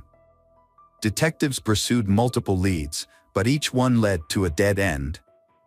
As time passed, the hope of finding Kirsten alive began to fade. Kirsten's mother, Shannon, refused to give up. She took matters into her own hands, determined to find her daughter. She gave interviews to local media outlets, distributed flyers, and even investigated potential suspects on her own. However, Shannon faced numerous obstacles. Many local businesses refused to display Kirsten's flyers, citing company policies. She also attempted to meet with the state governor, but was unsuccessful. Shannon established a volunteer center to help find Kirsten. The center focused on distributing flyers and engaging with the media. However, Shannon encountered new challenges. Some volunteers stole money, lied about their work, and used the media to gain attention for themselves. Despite these setbacks, Shannon persevered in her search for the truth. After years of effort, Shannon realized that her approach was not yielding results. She enrolled in college, earned a degree in criminology, and became a parole officer. Shannon's goal was not only to find her daughter's kidnapper but also to protect others from potentially dangerous criminals who might be released from prison. Shannon suspected Kirsten's kidnapper had a history of violent crimes. To pursue this lead, she researched people with violent pasts in her area but found no connection to Kirsten's disappearance. Despite her efforts, she eventually had to accept that Kirsten might have passed away and might not return. Still, Shannon continued to search for answers. Periodically, police reopened the case to investigate new leads, working with the FBI to create an updated sketch of Kirsten's possible appearance. In 2014, there was a breakthrough in the Kirsten case. A woman contacted the police and shared a shocking discovery she had made while sorting through her late mother's belongings. Among her mother's possessions was a diary detailing the woman's father's confession, claiming he had killed Kirsten Hatfield. The diary was extremely detailed, and detectives were convinced of its accuracy. According to the diary, the man had kidnapped Kirsten from her bedroom, took her to a house he owned in a nearby town, and murdered her after horribly torturing her. The description of the crime process spanned many pages, leaving even veteran investigators confused. The diary also revealed that the crime had been recorded on a videotape. Investigators immediately questioned the woman's father. However, his reaction was surprising. While he denied any involvement in the Kirsten case, he asserted that he had known who was responsible for Kirsten's death, saying the murder had occurred at his ex-girlfriend's house. The police were confused and asked for the house address. They quickly received a warrant and sent a team to thoroughly search this house.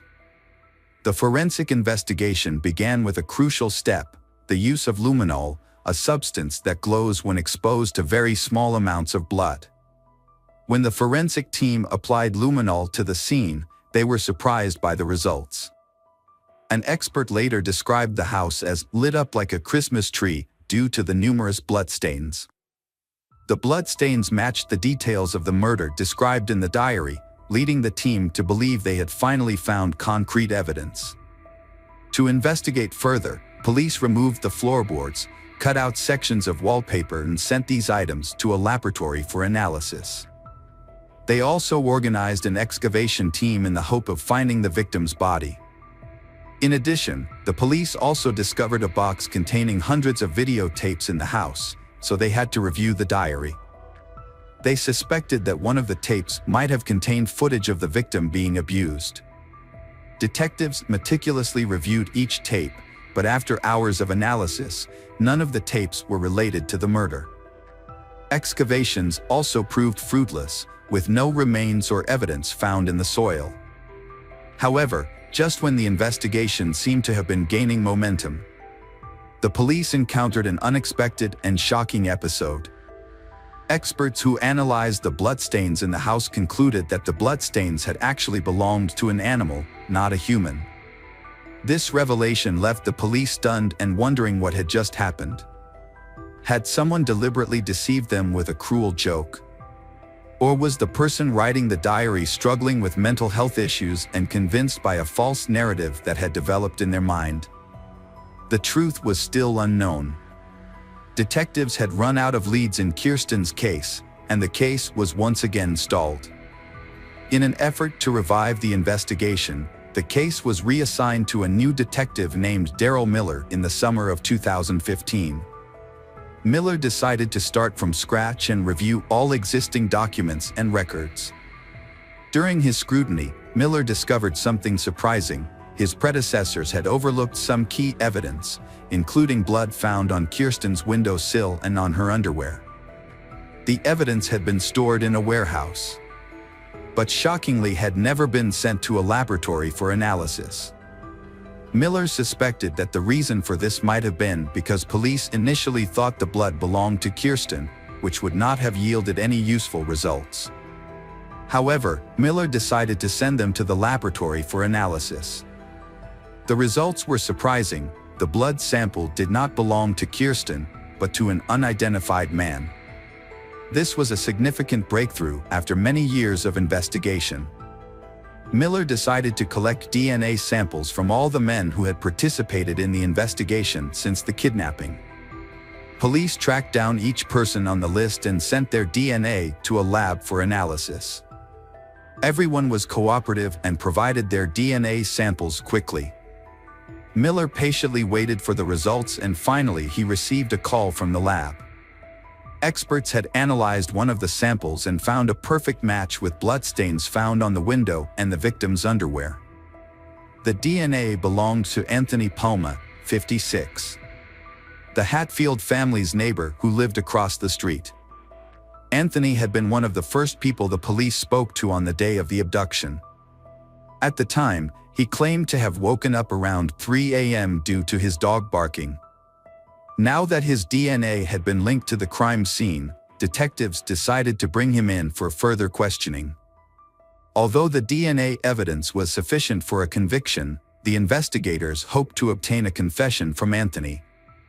A confession would expedite the trial and potentially lead them to Kirsten's body, which was still missing. To get Anthony to talk, the detectives invited him for questioning, telling him it was a routine process. They claimed they were re-interviewing everyone, including neighbors, to gather new information. In reality, their goal was to get Anthony to admit whether he had ever been inside the Hatfield family home. Detectives asked Anthony to recall any additional details about the night in question. He retold the same story he had shared 18 years earlier. But this time he added a new detail. He claimed to have seen a white car parked outside Kirsten's house, although he didn't think much of it at the time. The police then asked Anthony about his relationship with Kirsten and her family. He stated that he knew them as neighbors, but he had never interacted with Kirsten personally. He maintained that he got along well with the other neighborhood children, who would often ask him for help fixing their bikes or visit him for candy. This conversation became a critical point in the investigation, as the police had discovered Anthony's blood on the windowsill of Kirsten's bedroom. When they asked if he had ever entered the house, Anthony claimed he had not. This statement raised suspicions, as the presence of his blood suggested otherwise. The detectives faced a challenge. Anthony's blood was fresh, suggesting it had been left recently, but he had had a visit to the house when it belonged to a friend. The investigators decided to move forward with the interrogation. Informing Anthony that his blood had been found in Kirsten's room and on her underwear. Anthony repeatedly denied ever entering the house, despite the evidence to the contrary. The investigators attempted to extract a confession, but he consistently maintained his innocence. The detectives changed their approach and exited the room, leaving Detective Miller to speak with Anthony privately. Miller entered with a photo of Kirsten, placing it in front of Anthony. However, Anthony promptly pushed the photo away, refusing to look at it for the remainder of the conversation. Miller asked various questions, attempting to prompt Anthony into a confession, but he continued to deny any involvement. Failing to obtain an admission of guilt, the police ended the interrogation and apprehended Anthony. A subsequent search of his residence, made possible by a search warrant, uncovered no evidence of Kirsten's remains or any other relevant evidence. During the trial, Anthony repeatedly denied any involvement in the crime. But DNA evidence told a different story. As the trial progressed, new details emerged that the police had initially overlooked. It was revealed that Anthony had a history of run-ins with the law, including a prior conviction for breaking into a girl's bedroom and assaulting her. He had also been imprisoned in the 1980s for a violent attack involving a weapon. Anthony's past convictions signaled his dangerousness, yet were overlooked in 1997. In 2017, a jury returned a guilty verdict for Kirsten's kidnapping and Kirsten's murder, and Anthony was sentenced to life in prison. Despite the guilty verdict, Anthony never disclosed the location of Kirsten's body. Kirsten's mother refused to give up hope, however. She consistently reached out to Anthony, calling and visiting him in prison, in an effort to find out where Kirsten's body was. She spent hours trying to extract the truth from him, but ultimately, she was unsuccessful.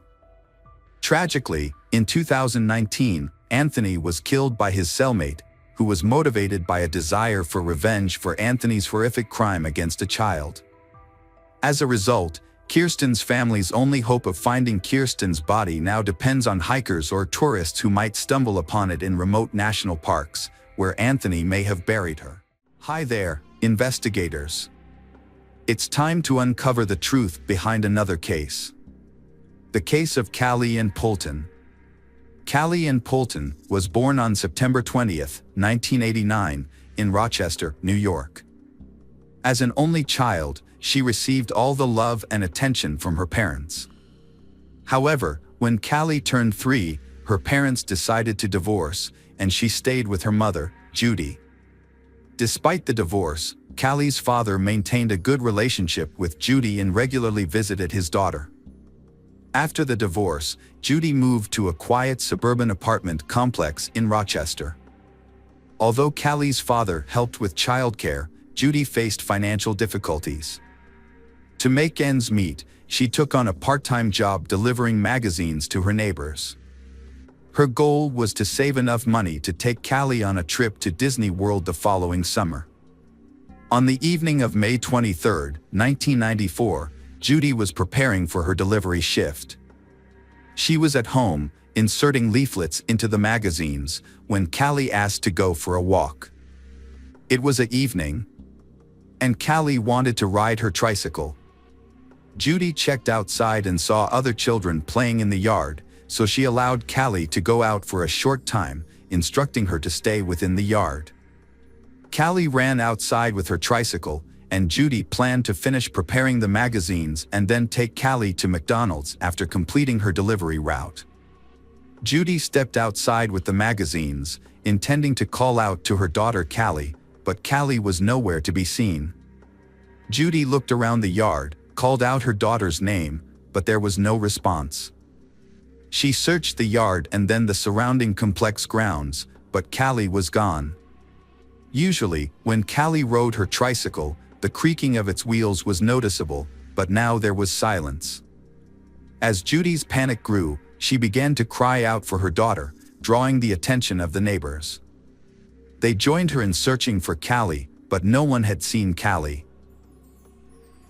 The complex was heavily wooded, and a fence separated the houses from the nearby highway, making it unlikely that Callie could have wandered off on her own.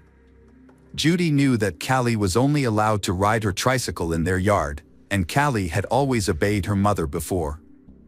It was also unlikely that Callie could have gone far on her small bike without being seen. With each passing minute, Judy's fears grew, and she decided to call the police. The officers arrived quickly and began a thorough search of the complex. As the search continued, officers went door to door, asking if anyone had seen Callie. Police suspected that Callie was still in the complex, and they believed the suspect was likely a resident of the complex. It would have been difficult for an outsider to get inside, kidnap Callie, and drive away without being noticed. To assist in the search, residents of the 300-apartment complex voluntarily allowed police to enter their homes. In case there was no one in the house, the complex manager used the spare key to search. Unfortunately, searching each apartment yielded no results. Callie and her bike were not found. After an all-night search, the case was reclassified as a kidnapping at around 4 a.m. A specialist unit took over the case, and detectives questioned Judy about possible enemies. They asked Judy if Callie's father was involved, but Judy ruled this out and said he had no motive. Detectives also asked if Judy had noticed anyone suspicious among the residents. She mentioned Mark, a 22-year-old man who had just moved in with his wife and young son. Judy noticed Mark's behavior was unusual. Judy and Mark spoke briefly a few times, and during one conversation, Mark commented that Callie was beautiful. Although Judy had heard similar comments from others, Mark's tone made her uncomfortable. What really caught her attention, however, was when Mark added that he had spied on all the little girls in the complex and that Callie was the most beautiful. Judy became increasingly wary of Mark after their conversations, and she made an effort to limit her interactions with him. Even though they still occasionally crossed paths in the yard. One conversation in particular raised her suspicions. Mark asked Judy if Callie would tell Judy if someone tried to touch her. Judy found this question alarming and quickly ended the conversation. As a result, she no longer allowed Callie to play with Mark's son, even when she was present. During her conversation with detectives, Judy recalled a detail that had previously seemed insignificant. When she was searching for Callie, she had asked Mark if he had seen Callie, and he claimed he did. Judy also noticed that Mark's sneakers were missing their laces, but at the time, she was too worried about Callie to think much of it. The detectives brought Mark in for questioning, and he denied any involvement in Callie's disappearance. He even agreed to take a polygraph test, which he passed. However, Judy's own account provided Mark with an alibi, as she had seen him on the playground with his son at the time she was searching for Callie. The police also searched Mark's apartment but found no sign of Callie or her bicycle. As a result, Mark was no longer considered a suspect, and the investigation continued without any leads.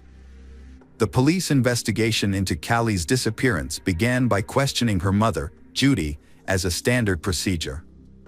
Judy cooperated fully, answering all their questions, but she found it distressing that the police were focusing so much on her when they had no other leads. As the search for Callie continued, the case received widespread attention, with news reports, billboards, and flyers throughout the city. The police received over 1,000 of tips, but unfortunately, each one led to a dead end, and the case remained unsolved for months.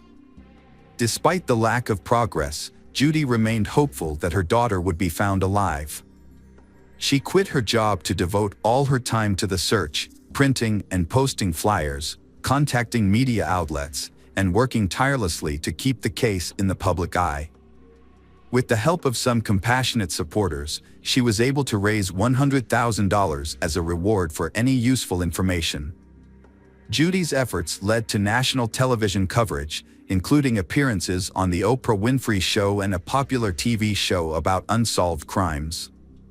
Judy also partnered with local businesses to distribute flyers in their offices, establishments, and on commercial vehicles. She even convinced 2 airlines to include the flyers in ticket envelopes. Although these efforts generated new leads, the police were unable to make any significant progress in solving the case.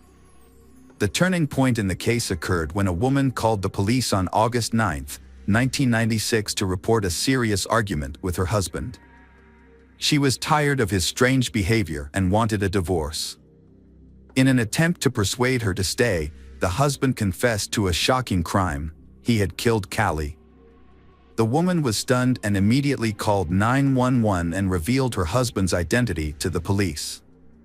The husband's name is none other than Mark Christie, Judy's neighbor. However, the detectives faced a significant obstacle. Under state law, any information shared between spouses was protected and inadmissible in court. This meant that even if Mark's confession was true, the police couldn't use it as evidence to arrest or question him.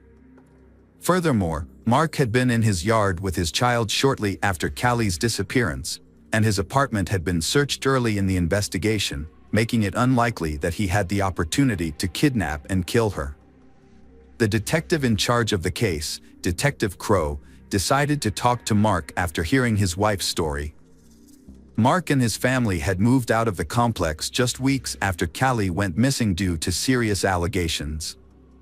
Mark had been accused by the 2 girls' parents of standing naked in front of his house, which made the detective suspicious. Although no investigation had been launched, the incident appeared to be suspicious. Crow traveled to Mark's new home, 50 miles from Rochester, but encountered resistance. Mark's mother opened the door and said her son would not talk to the police without an attorney present. Mark learned about his wife calling the police and contacted a lawyer. This meant that the police could not use Mark's confession to his wife as evidence, and his lawyer could prevent any questioning. Despite this, Crow persisted. While talking to Mark's mother, Mark appeared and Crow persuaded him to answer some questions about Callie's case. Crow suggested they discuss the matter over coffee at a nearby restaurant. Mark agreed to Crow's surprise, but only on the condition that Crow would then take him to see his lawyer. Crow and Mark stopped at a nearby Italian restaurant. Crow tried to engage in the conversation normally, avoiding any pressure or tense questions. This approach seemed to work as Mark began to open up more while they waited for their food. Mark expressed deep remorse for his actions towards Callie and explained that her image had haunted him for the past 2 years, constantly appearing on news reports and flyers. Crow tried not to scare Mark. Crow had spoken to Mark before in the early stages of the investigation. But this new conversation felt different. Crow believed that Mark was feeling proud of having avoided capture, so Crow decided to appeal to Mark's ego. Crow told Mark that Mark was actually smarter than the entire investigation team, and Mark responded by saying that he didn't want to sound boastful, but his method of handling the bike was actually very smart. Mark offered to share details about how he got rid of the bike, but only on the condition that Mark wouldn't discuss anything else. Crow maintained a friendly and non-threatening tone, reassuring Mark that he was in control of the conversation and could share as much or as little as he wanted. Mark said that Callie's tricycle had been in his apartment 3 days after she went missing. Mark knew that the police would probably search every apartment without a warrant when a child was in danger, but Mark found a loophole in the law. Although police could search for a missing child, they were not allowed to search for physical evidence. This meant they could only test spaces that were large enough for a child to fit. To hide the bike, Mark decided to disassemble it and hide the bike's parts in small and hard-to-reach areas of his apartment. He wrapped some parts in clothes and put them in the closet, and put other parts in small bags and took them out to the car. He then dumped the pieces in various locations far from home. Meanwhile, the police were stationed at the exit of the complex, checking each car, but since they were only looking for Callie, the small bags containing the bike parts did not arouse any suspicions. Detective Crow saw an opportunity to get a full confession from Mark. Crow took a sympathetic approach, suggesting that Callie's death may have been an accident and not Mark's fault. Mark asked about the sentence he could face, and Crow estimated it could be about 25 years. Mark felt this was unfair, as it meant he had to spend half his life in prison and away from his family. He also mentioned that he had lived with guilt for 2 years, implying that this should be taken into account when sentencing. Despite Mark's questionable logic, Crow continued to encourage Mark to confess, suggesting it would bring him relief.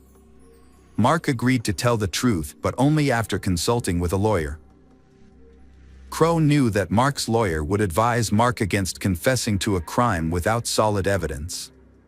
So, Crow decided to be straightforward with Mark, explaining that if he didn't tell the truth, Callie's parents would never know what happened to their daughter. Mark responded by saying that Callie hadn't suffered. Crow senses that Mark was confessing and encourages him to do the right thing. Mark looked at Crow and finally admitted to his actions. He repeated that Callie hadn't suffered and Mark confessed to strangling her with his bare hands. He then added that he hadn't done anything else to her. Mark recounted the events of that evening, explaining that Callie had come to his apartment and asked to play with his 1.5-year-old son.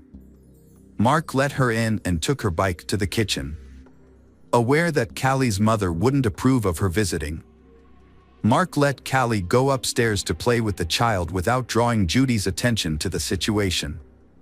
However, when Mark heard Judy calling out for her daughter in the yard about 10 minutes later, he panicked.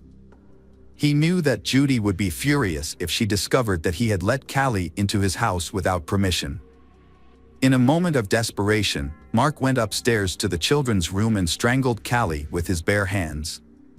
Detective Crow was skeptical about certain aspects of Mark's story from the start.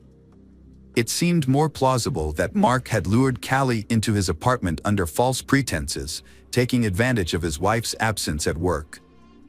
Once inside, Mark might have attempted to molest Callie, but when he heard Judy calling out for her daughter, he may have panicked and killed Callie to avoid being exposed. Crow recalled that Judy had seen Mark wearing sneakers without laces, which suggested that he had used them to strangle Callie. This detail implied premeditation, contradicting Mark's claim that the crime was spontaneous. To avoid raising Mark's suspicions, Crow decided to continue listening to his story. Mark claimed that after the murder, he left Callie's body in the kitchen and took his son outside to establish an alibi. He deliberately allowed Judy to see him in the playground, hoping to deflect any suspicion.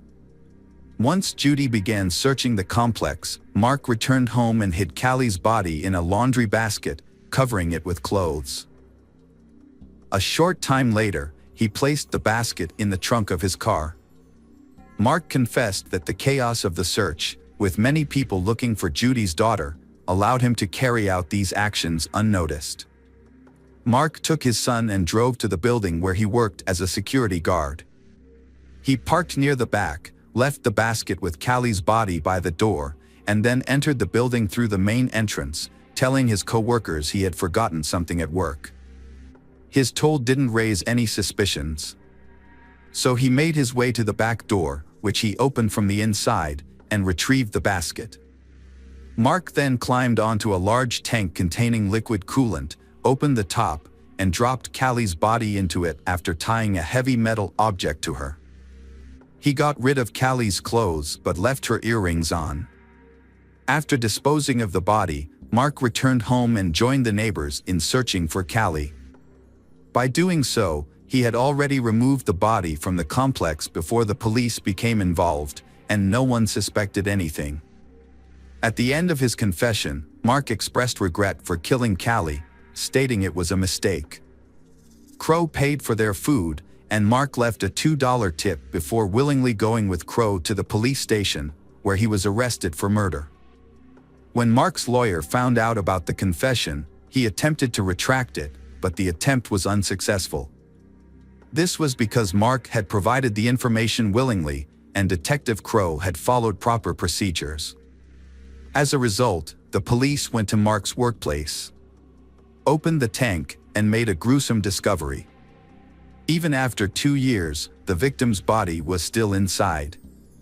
Due to the advanced state of decomposition, experts were unable to determine the cause of death or gather any further information. They confirmed the identity of the remains, which was none other than Callie. Mark admitted his guilt to the judge and received a minimum 25-year prison sentence, just as Detective Crow had predicted. Although Mark's lawyer managed to have the kidnapping charges dropped, he was still convicted of murder. However, Mark's case took a surprising turn in 2010. The police reopened a 1988 case involving the brutal murder of 74-year-old Viola Manville, who was killed while walking in a Rochester suburb. At the time, Mark was just 16 years old and was considered a suspect, but he passed a polygraph test, showing no signs of deception. As a result, another man, Frank Sterling, was arrested and eventually confessed to the crime after a lengthy overnight interrogation. Years later, Frank tried to appeal his sentence, claiming that the police had coerced his confession and that he was disoriented by the end of the interrogation. However, his appeals were unsuccessful until 2010, when the case was reopened and new evidence was sent to the lab. DNA analysis revealed the suspect's DNA matched not Frank's, but Mark Christie's. Mark, 39 at the time, admitted to murdering Viola in 2011 and received an additional 28 years in prison. Despite his confession, he showed no remorse and never revealed his motives for the crime. Meanwhile, Frank was finally released from prison after 19 years of wrongful imprisonment. He went on to sue the authorities and was awarded nearly $10 million in 2014. However, his life was cut short when he died of a heart attack in 2017 at the age of 54. Mark is currently serving his sentence in prison, but he may be eligible for parole in the near future. It's unclear whether he will be released, and his case serves as a reminder of the importance of thorough investigations. If the investigators had not mistakenly focused on Frank and coerced a false confession, Mark might have been caught earlier and possibly prevented from committing another crime, the murder of Callie. Hey detectives! Welcome back. We've got another mysterious case to explore. The case of Tanya McKinley. Tanya McKinley was born on January 25, 1961, in the small town of Milton, Florida. She grew up in a loving family and was very close to her older sister. After graduating from high school, Tanya decided to move to Pensacola, a town about 25 miles away from her hometown. She pursued a career in the medical field. Tanya moved to a new city with her cousin Vanita, and they shared an apartment. After moving in, Tanya met a man named James, and they began dating. They eventually moved in together and had a son, Timothy, in 1983. Although Tanya was happy to be a mother, her relationship with James was troubled. They argued frequently, and about a year after their son was born, they decided to go their separate ways. By the end of 1984, Tanya was temporarily living with Vanita, who was now married with 2 children. Tanya planned to find her own place as soon as possible. On New Year's Eve, Tanya, Vanita, and her husband decided to celebrate at a local bar. They left their children at a late-night daycare. Around midnight, Vanita and her husband were getting ready to leave, but Tanya wanted to stay a little longer. Since the daycare closed at 1 a.m., Vanita agreed to pick up Tanya's son, allowing Tanya to stay at the bar. Before leaving, Vanita asked Tanya how she planned to get home, since they had driven there together. Tanya replied that she would get a ride from their acquaintance at the bar. However, when Vanita woke up on January 1st, she found that Tanya had not yet returned home. At first, Vanita thought Tanya might have slept over with a friend, so she was not too worried. Then, Vanita's mother-in-law arrived with heartbreaking news. Tanya had been found dead around 3 a.m. A Pensacola resident was on her way to the vet with her daughter. While driving, her daughter pointed out a person on the side of the road. Pensacola thought it might be a mannequin, but when she got out to check, she discovered it was a human body. Pensacola immediately returned home and called the police. Upon arriving at the scene, officers found the body of a woman lying in an empty lot beside the road. She had no shoes, her tights were down, and her dress was pulled up. Near the body, a blue towel with what appeared to be bloodstains was found. The police identified the victim as 23-year-old Tanya McKinley. Further investigation led them to discover her shoes and purse nearby, containing identification with her name on it. The body was turned over to medical experts for further examination. Meanwhile, police continued to process the crime scene. They soon discovered that Tanya likely did not die where she was found. There was no significant blood near the body, except for a stain on a towel, and signs on the ground suggested that the body had been dragged to the side of the road. On the towel and Tanya's body, investigators found several clues, including dog hair and a human hair. They suspected that the hair belonged to the killer, and that the killer may have owned a dog. Medical experts determined that the Tanya had suffered a head injury from a heavy object, but her cause of death was actually strangulation. They also confirmed that the Tanya had been sexually assaulted. A semen sample was collected from her body, but at the time, DNA analysis was not yet widely used in forensic science. However, the experts were able to establish that the suspect had type B blood. Police began to develop a list of potential suspects. Police turned their attention to Tanya's ex-husband, James. After talking to Tanya's family and friends, police discovered that James and Tanya had argued frequently before and after the birth of their son. When Tanya decided to end the relationship, James was unhappy and tried to convince her to stay. Police believe that James followed Tanya to the bar on New Year's Eve, leading to a confrontation that ended in murder. They brought James in for questioning, but he denied any involvement in the crime. He also agreed to provide hair samples for comparison. Although experts were unable to extract DNA from the samples, they were able to compare the hairs under a microscope. The results showed that James' hair was significantly different from the hair found on Tanya's body and the towel. As a result, the police temporarily ruled him out as a suspect. Police focused on everyone who was at the bar on New Year's Eve. They asked Vanita if she had noticed anyone acting strangely or aggressively toward Tanya, but she said the evening had gone off without incident. Police also discovered that after Tanya split from her ex-husband, she had started dating a man named Kurt, who was a bartender at the bar where she spent New Year's Eve. Kurt was working the night of the murder. When questioned, Kurt denied any involvement in the crime, claiming he had gone to a New Year's party with friends after his shift. The police reviewed all the testimony and concluded that Kurt had enough time to commit the crime. Based on numerous interviews with people at the bar, the police determined that Tanya was last seen alive at 1:15 a.m., but no one saw her leave. The police also spoke with local residents where the body was discovered. A family reported driving past the scene at around 2 a.m. and were certain that there was no body at that time. This meant that Tanya was killed about 1.5 hours after she was last seen alive.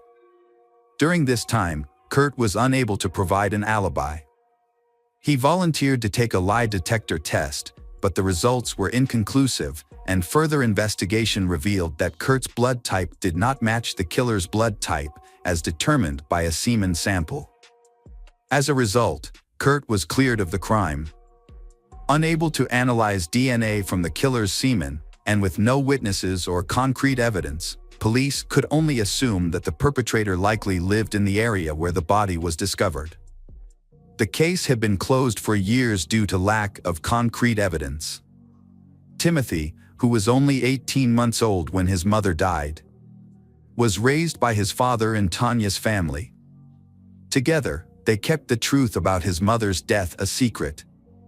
When Timothy was 14 years old, he was informed that his mother had died in a car accident. As Christmas approached that year, out of curiosity, he searched his father's closet for his present, and Timothy stumbled upon a shocking letter addressed to television host Montel Williams, written by his father himself. In a letter, Timothy's father wrote asking for help in solving the murder of Timothy's mother, Tanya. The letter included a detailed account of the crime, which was the first time Timothy learned of his mother's tragic fate. Years later, in the early 2000s, police reopened Tanya's case, hoping that advances in DNA technology might help identify the killer. Police sent all available evidence to a lab for analysis. Experts discovered that the blood on a blue towel near Tanya's body came from a man, not Tanya. They created a DNA profile of the unidentified man and uploaded it to the FBI database. But there were no matches.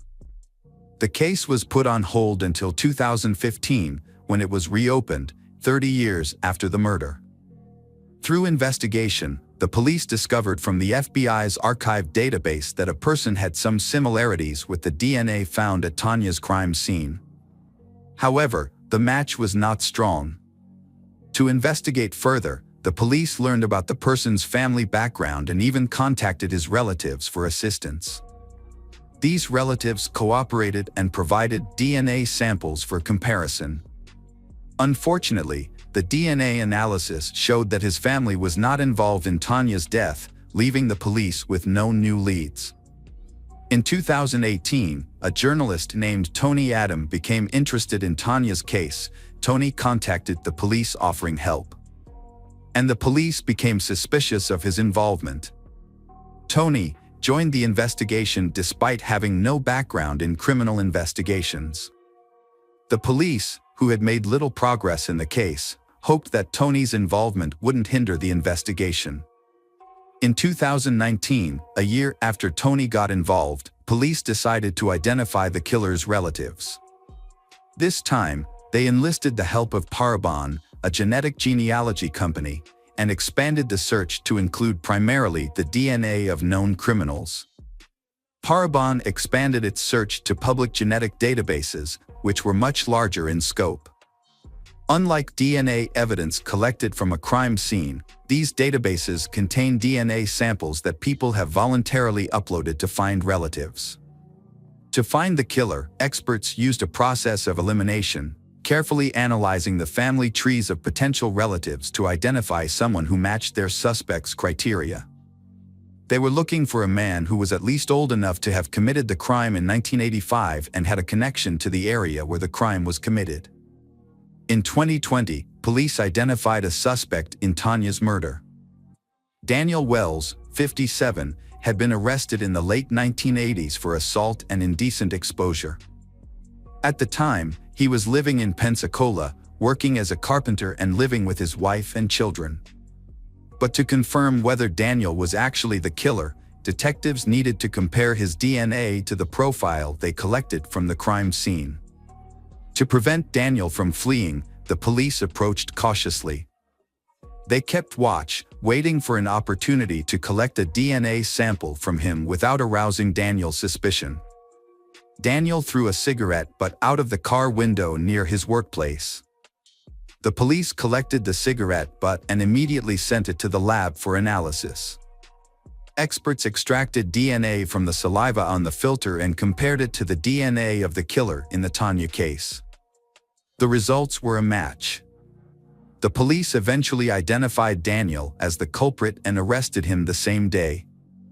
Despite the DNA test results, the police still tried to get Daniel to confess. They arranged for a patrol officer to stop Daniel's car under the pretext of doing a routine ID check. Detectives then approached Daniel, informing him that he needed to accompany them to the station without providing any further explanation. By withholding information, they intentionally kept Daniel in suspense, allowing them to proceed with the investigation cautiously. The police approached Daniel, informing him that he needed to come with them to the police station without further explanation. During the investigation, the detectives slowly steered the conversation toward Tanya's murder, asking Daniel about his whereabouts on the night of the murder. At first, he claimed to have never seen Tanya. However, when the detectives revealed that his DNA was found at the crime scene, his story began to unfold. As the questioning continued, Daniel's denials became increasingly unconvincing, and he grew more and more agitated. Detectives made it clear that the DNA evidence was irrefutable and that he would face consequences for his actions. As the interrogation continued, Daniel denied his guilt and became increasingly agitated. The police said the DNA evidence was incontrovertible and he would face the consequences for his actions. Faced with the evidence, Daniel finally broke down and began to speak. He and Tanya went to his house, where they had sex after drinking. However, an argument broke out, the argument escalated, and in a fit of rage, Daniel picked up a heavy wooden cutting board and hit Tanya over the head. When he realized she was dead, Daniel panicked and dumped her body in a location where it was later discovered. On his way back, Daniel discarded the Tanya's belongings and returned home. When questioned about the dog hairs found on the Tanya's clothes and towel, he attributed them to his roommate's black Labrador. Contrary to Daniel's claim that Tanya died from a head injury, the medical evidence clearly showed that the cause of death was strangulation. In a possible chain of events, Daniel struck Tanya in the head, but when he realized she was still alive, he resorted to strangling her.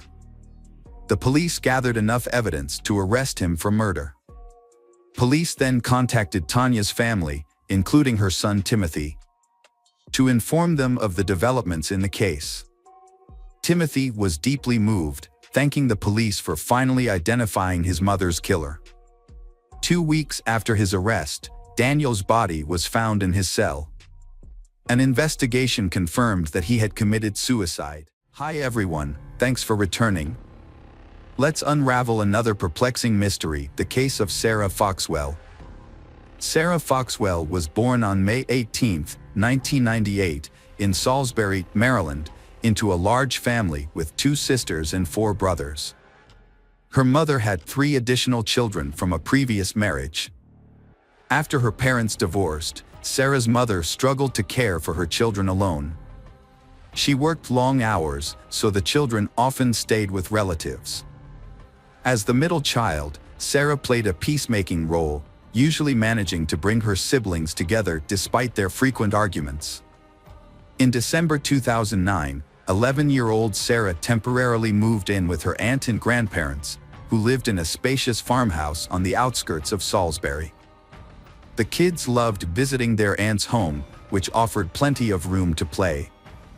On December 22, 2009, the whole family was filled with joy and excitement, eagerly awaiting the upcoming Christmas day. After a pizza dinner, they began getting ready for bed around 9 p.m. Sarah shared a room with her 6-year-old sister, Emma, at the end of the hallway near the back door. The sisters chatted for a bit before falling asleep. The next morning, Sarah's grandfather went to wake the kids, but only found Emma in the room. He searched the entire house, thinking Sarah might have already gotten up, but couldn't find her anywhere.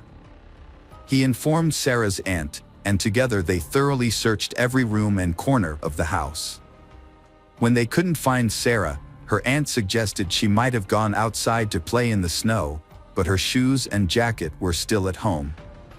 Then, her aunt noticed that Sarah's toothbrush was missing from the bathroom. After searching the surrounding area and finding no Sarah, her aunt called Sarah's mother, who rushed over. They then contacted the police, who arrived quickly and began searching the house.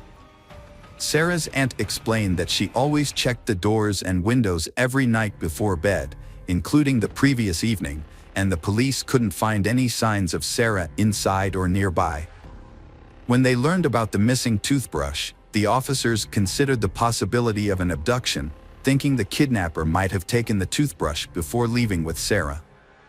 They then decided to verify if all the doors and windows were indeed locked as Sarah's aunt had claimed.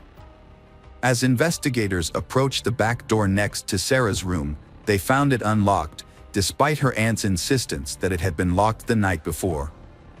This discovery raised suspicions, since the family kept a spare key outside, which was now missing.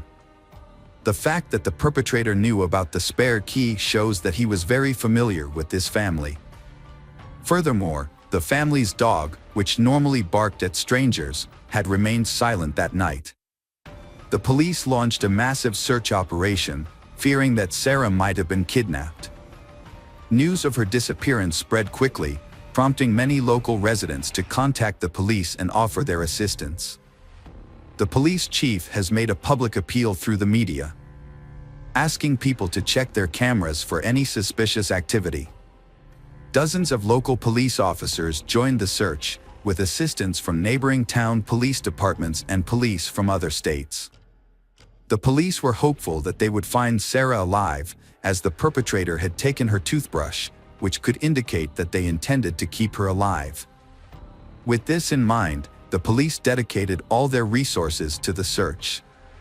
Outside the house, investigators found their first clue, fresh tire tracks in the snow, suggesting the kidnapper had arrived by car. Since Sarah's warm clothing was still at home, it was unlikely the kidnapper had taken her on foot. Meanwhile, at the police station, Sarah's family was in for a surprise. Her 6-year-old sister, Emma, who shared a room with Sarah, whispered to their grandmother that she had seen the person who took Sarah. Emma claimed she had woken up to a man talking to Sarah, but pretended to be asleep, unsure of what was happening. She then saw the man leave the room with Sarah. What Emma said next sent shockwaves through the family. She knew the man who took Sarah. It was Mr. Thomas, the ex-boyfriend of Sarah's aunt. A man named Thomas had a history of violence against women and girls. Despite his criminal record, he spent a lot of time at Aunt Sarah's house and the children got to know him. The police knew Thomas well because he had many criminal records. Thomas first went to prison at 18 for attacking a 12-year-old girl, but he was released early after just a few months. He was sentenced again for assaulting another minor, but he was released early once more, this time after serving 6 months due to good behavior. Thomas continued to exhibit violent behavior, including another assault for which he received a 6-month sentence. He also tried to assault a girl on the same day his wife returned home from the hospital with their newborn baby. His wife eventually divorced him and obtained a restraining order after he threatened to kill her and their daughter. In another disturbing incident, Thomas targeted 2 young girls sitting on a porch. He approached them, claiming he had been watching one of them play in the yard, and called her a wild girl. He then used a stick to hit her on the buttocks, prompting her to run inside and tell her mother about the attack. She recognized Thomas from the window and recalled seeing his face before she moved into the house. She had previously checked the local sex offender registry and found his photo listed. She immediately reported him to the police, and the case proceeded to court. However, Thomas avoided punishment for his actions. Before the trial, she was threatened not to mention that Thomas was a sex offender and had a previous conviction for sexual assault. A few months prior to Sarah's disappearance, Thomas was arrested again for breaking into a 24-year-old woman's bedroom at night, undressing, and masturbating beside her bed. He was released on bail after his arrest. Initially, Thomas hid his criminal past from Sarah's aunt, but she eventually discovered the truth. Despite this, Thomas managed to persuade her that the accusations against him were false and that he was innocent. Detectives are certain that Thomas was the person who kidnapped Sarah. This suspicion was reinforced by the fact that during his relationship with Sarah's aunt, he had spent an inordinate amount of time with Sarah, more so than with the other children in the household. At the time, this behavior didn't seem unusual, but now that Sarah is missing, it appears highly suspicious.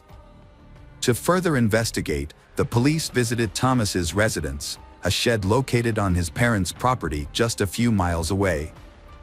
They brought him in for questioning and obtained a search warrant for the shed. Upon searching, they found it to be in disarray with poor living conditions, but no evidence linking Thomas to Sarah's disappearance was discovered. However, the police did find a large collection of adult magazines and DVDs, which filled the shed. During the interrogation, Thomas denied any involvement in Sarah's disappearance. He claimed that he was struggling with his own personal issues, specifically his tendency to commit crimes against underage girls. According to Thomas, he had made a conscious effort to avoid being alone with the children while dating Sarah's aunt, in order to avoid any false accusations. When confronted with Emma's testimony, which placed him at the scene of the abduction, Thomas dismissed her account, stating that she had a history of fabricating stories and that he was not there on the night in question. Detectives were skeptical of Thomas's story. It wasn't just because of his prior convictions. As they questioned him about 11-year-old Sarah's disappearance, Thomas seemed to take pleasure in the situation, smiling and mocking the sheriff. Although it is certain that he planned the crime without any mistakes, the police still work hard to solve the case and find out the truth about what really happened. Thomas claimed to have a solid alibi, stating he was at a bar with a friend until late at night. However, investigators found a discrepancy in his story. Although he was indeed at the bar, he left around 1 a.m. and wasn't seen again until 7 a.m. the next morning. A review of his phone records revealed that he had sent messages to several women, proposing to meet up, but all of them declined. Despite the inconsistencies in Thomas's story, detectives still couldn't gather enough evidence to incriminate him. Their primary concern was finding Sarah, and they poured all their resources into the search. A search of Thomas's pickup truck yielded several crucial clues. Inside, they found Sarah's green toothbrush and a large lollipop, which suggested that Thomas might have used the candy to lure her into his vehicle. Furthermore, the tire tracks on his truck matched the ones found in the snow outside the house on the night of Sarah's disappearance. Thomas had lied about not visiting Aunt Sarah's house for more than a month. This did not deter the police and volunteers from continuing their search for Sarah. They searched extensively, covering many miles around her house, checking abandoned buildings, forests, ravines, and bodies of water. K-9 units and helicopters assisted in the search. The community provided immense support to the police efforts, with hundreds signing up to volunteer. The poor weather and upcoming holidays did not dampen the search, but unfortunately, the efforts yielded no results. The search party resumed early the next morning, with their numbers increasing rather than dwindling.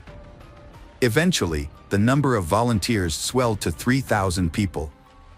Due to the sheer volume of volunteers, the coordination center had to be relocated from the police station to a larger venue, the local baseball stadium. Many of the volunteers brought their children to assist, handing out essentials such as water, hot tea, and food. Despite the odds, the search continued with renewed determination to find Sarah alive. While investigators were questioning Thomas, they received another crucial piece of evidence. After he was brought to the station, his clothes were sent to the lab for analysis. Experts discovered foreign DNA on Thomas's underwear, which they compared to a DNA sample from Sarah's belongings. The results showed a complete match, leading detectives to a disturbing conclusion. It appeared that Thomas had sexually assaulted Sarah after abducting her. Despite the lack of progress in the search, thousands of people gathered on Christmas Day, December 25th, to continue looking for Sarah. Meanwhile, investigators obtained GPS data from Thomas's phone, which showed the cell towers his phone had connected to, although the exact locations were not provided. Police discovered that on the night Sarah vanished, her phone had connected to 3 cell towers, allowing them to narrow down the search area to a roughly triangular zone. Investigators focused on this location, located near the state border, about 8 miles from Sarah's aunt's home. The area was densely wooded, but hundreds of people thoroughly searched every inch of the territory, holding out hope for a Christmas miracle that Sarah would be found alive. Sadly, the outcome was far more tragic. Around 4 p.m., police discovered Sarah's body on the ground, near the state border. She was lying on her back with her arms raised upwards, pointing towards the sky. Medical experts performed an autopsy and were shocked by what they discovered. They confirmed that Sarah had been sexually assaulted and showed signs of strangulation. Additionally, experts found dirt in Sarah's lungs, suggesting that the perpetrator had attempted to drown her in a puddle. During this torture, Sarah lost consciousness. The experts also found evidence that Sarah had suffered severe burns. It is believed that the perpetrator may have left her lying in the forest for some time, went to get gasoline, and then returned to set Sarah on fire. Significantly, traces of smoke were found in her lungs, indicating that she was still alive when the fire was set. This also explains why her hands were raised and pointing to the sky. Likely a reflex reaction to the fire. The sheer cruelty of these actions shocked and horrified everyone involved in the case, including the detectives. After reconstructing the case, the investigators' main goal is to ensure that the perpetrator, Thomas, receives the death penalty. Thomas continued to deny any involvement in Sarah's disappearance, but the evidence against him was substantial. After discovering Sarah's body, forensic experts found several strands of hair and pieces of fabric from Sarah's pajamas on the front seat of Thomas's pickup truck, further linking him to her kidnapping. Based on all the evidence, it is very unlikely that Thomas will escape punishment. The trial was delayed for over a year, but it never took place. In early 2011, the prosecution offered Thomas a plea deal. Under the terms of the agreement, Thomas would plead guilty and receive a life sentence, rather than facing the death penalty. While this deal may seem lenient considering Thomas's crimes, there were valid reasons for accepting it. A key consideration was that Sarah's younger sister would have to testify multiple times in court, facing the man who had murdered her sister.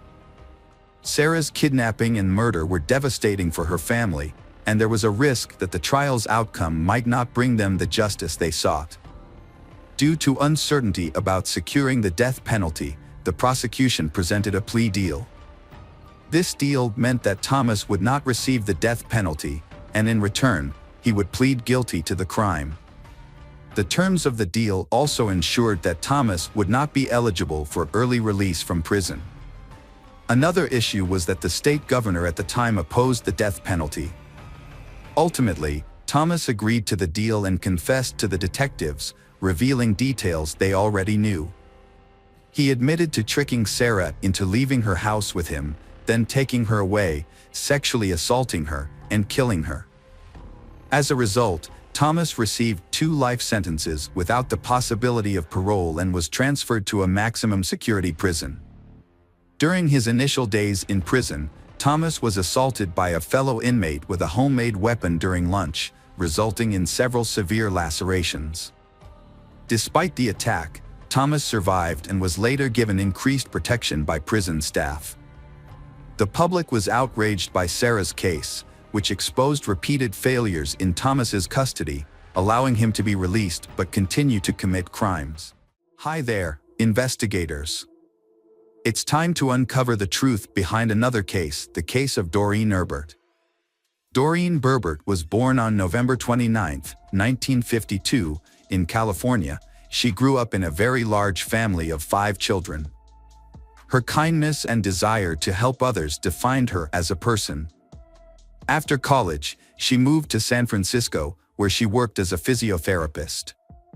Doreen also nurtured a dream of creating her own large family. This aspiration became a reality when she met Michael Dennis, who worked near her clinic. They began dating, got married, and in 1976, their son Paul was born. Initially, Michael and Doreen were happy, but the birth of their child marked the beginning of their marital troubles. A year later, they decided to go their separate ways, with their son staying with Doreen and Michael receiving regular visitation rights. Doreen and her family were still able to maintain a fairly stable life despite the many hardships they faced. She met Charles, and they started dating, eventually getting married and settling in a quiet neighborhood in San Jose. They was thrilled when their daughter Diana was born in 1979. Charles was eager to be a father and was delighted to welcome Diana, raising her alongside Doreen's son from a previous relationship. Tragedy struck in February 1980 when disaster befell their young family. 4-year-old Paul slipped through the fence surrounding their backyard pool and fell into the water.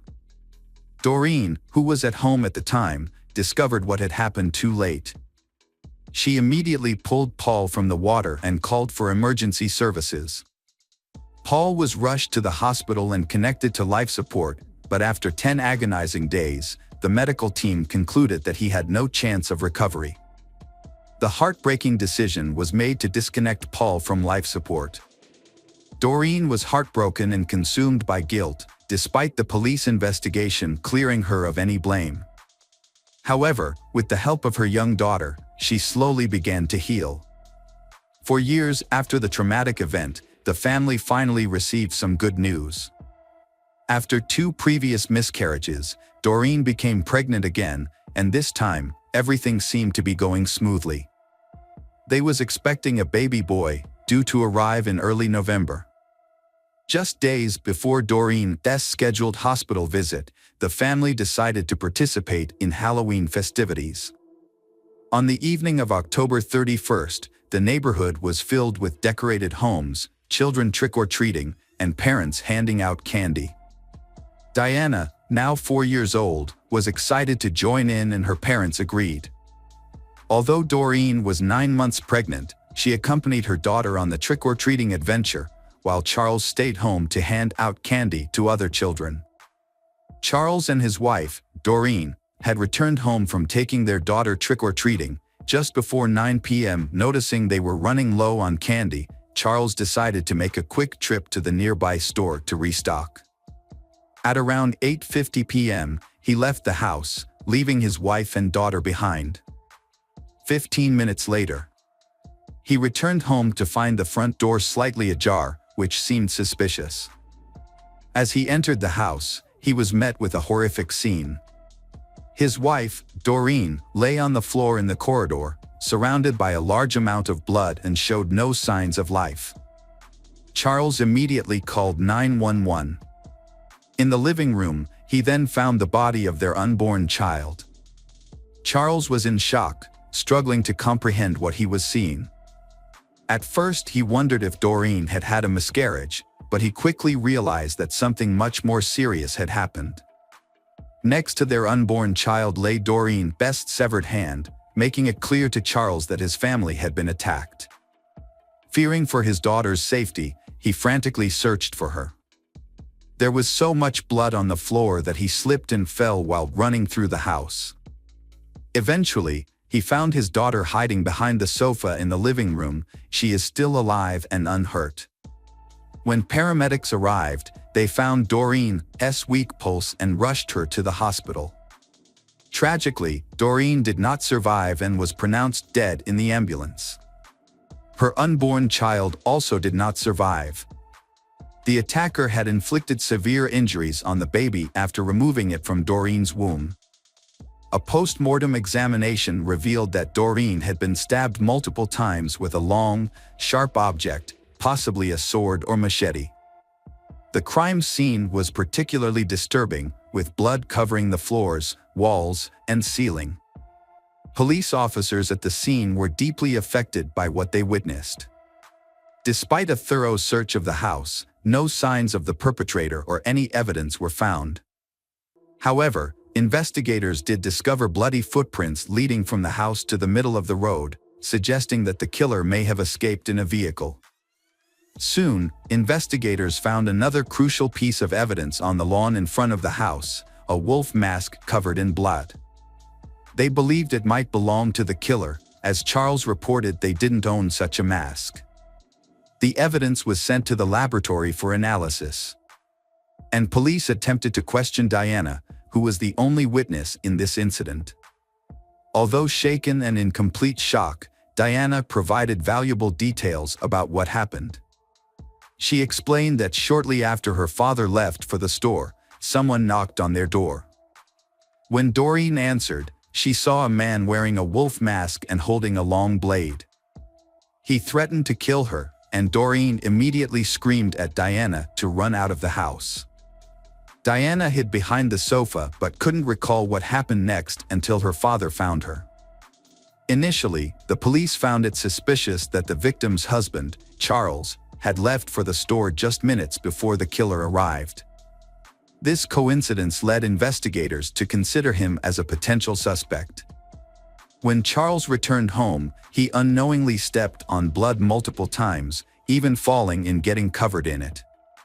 Despite this, Diana was unable to help identify the attacker due to the wolf mask. Police initially considered the possibility that Charles might have intentionally gotten blood on his clothes to create an alibi.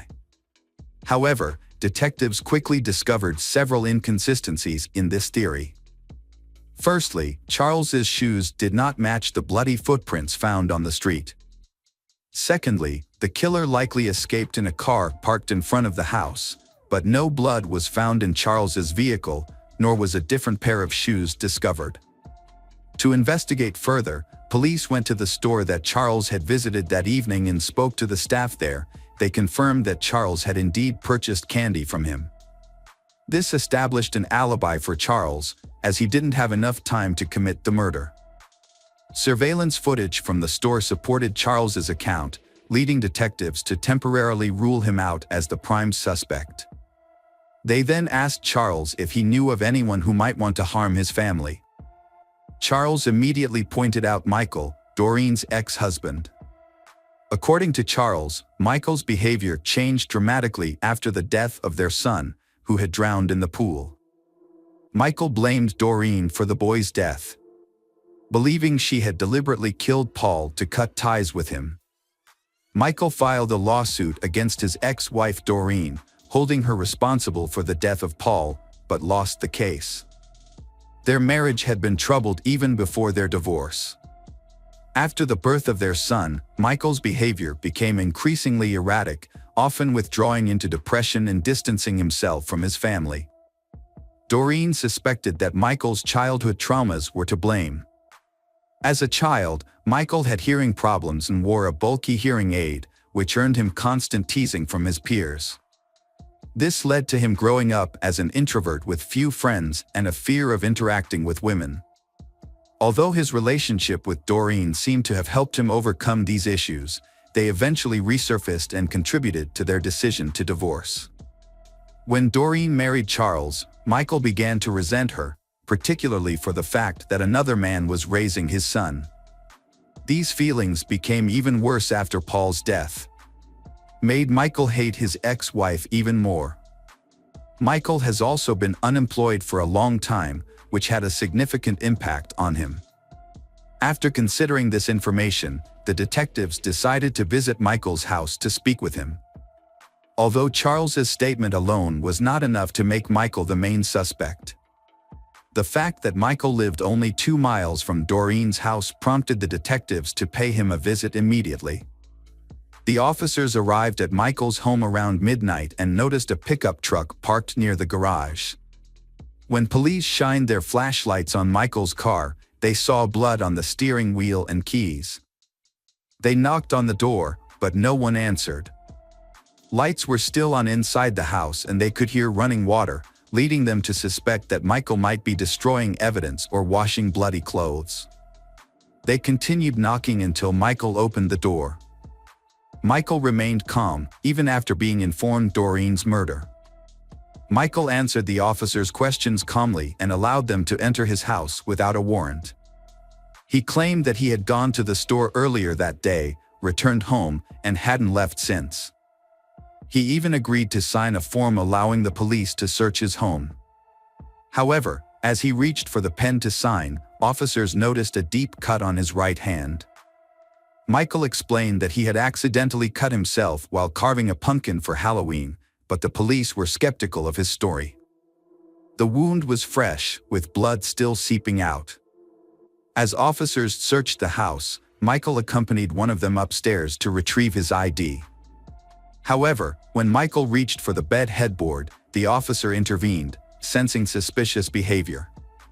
Why would Michael store his documents behind the bed? Curiosity led the police to conduct a deeper investigation. Upon approaching the bed, they spotted a holster attached to the headboard, containing a loaded gun. The officer confiscated the weapon and escorted Michael downstairs to the other officers. Meanwhile, the officers discovered a trail of blood droplets leading from the house to the garage. And they found a washing machine and a pile of clothes with bloodstains. This evidence is enough to arrest Michael. A thorough search of the house by detectives and forensic experts followed, seeking evidence that might link Michael to the murder. Although the blood analysis would take a few days, the police made some disturbing discoveries. They found an empty box for an 18-inch machete. Medical experts confirmed that the wounds from this knife matched the actual wounds found on Doreen's body. During the investigation, police found 2 makeshift coffins in Michael's house, leading them to believe that he was planning to harm his ex-wife, Doreen, and her husband. The presence of medical body bags at his home was also suspicious. As detectives pieced together the evidence, they went to a judge to request a warrant for Michael's arrest.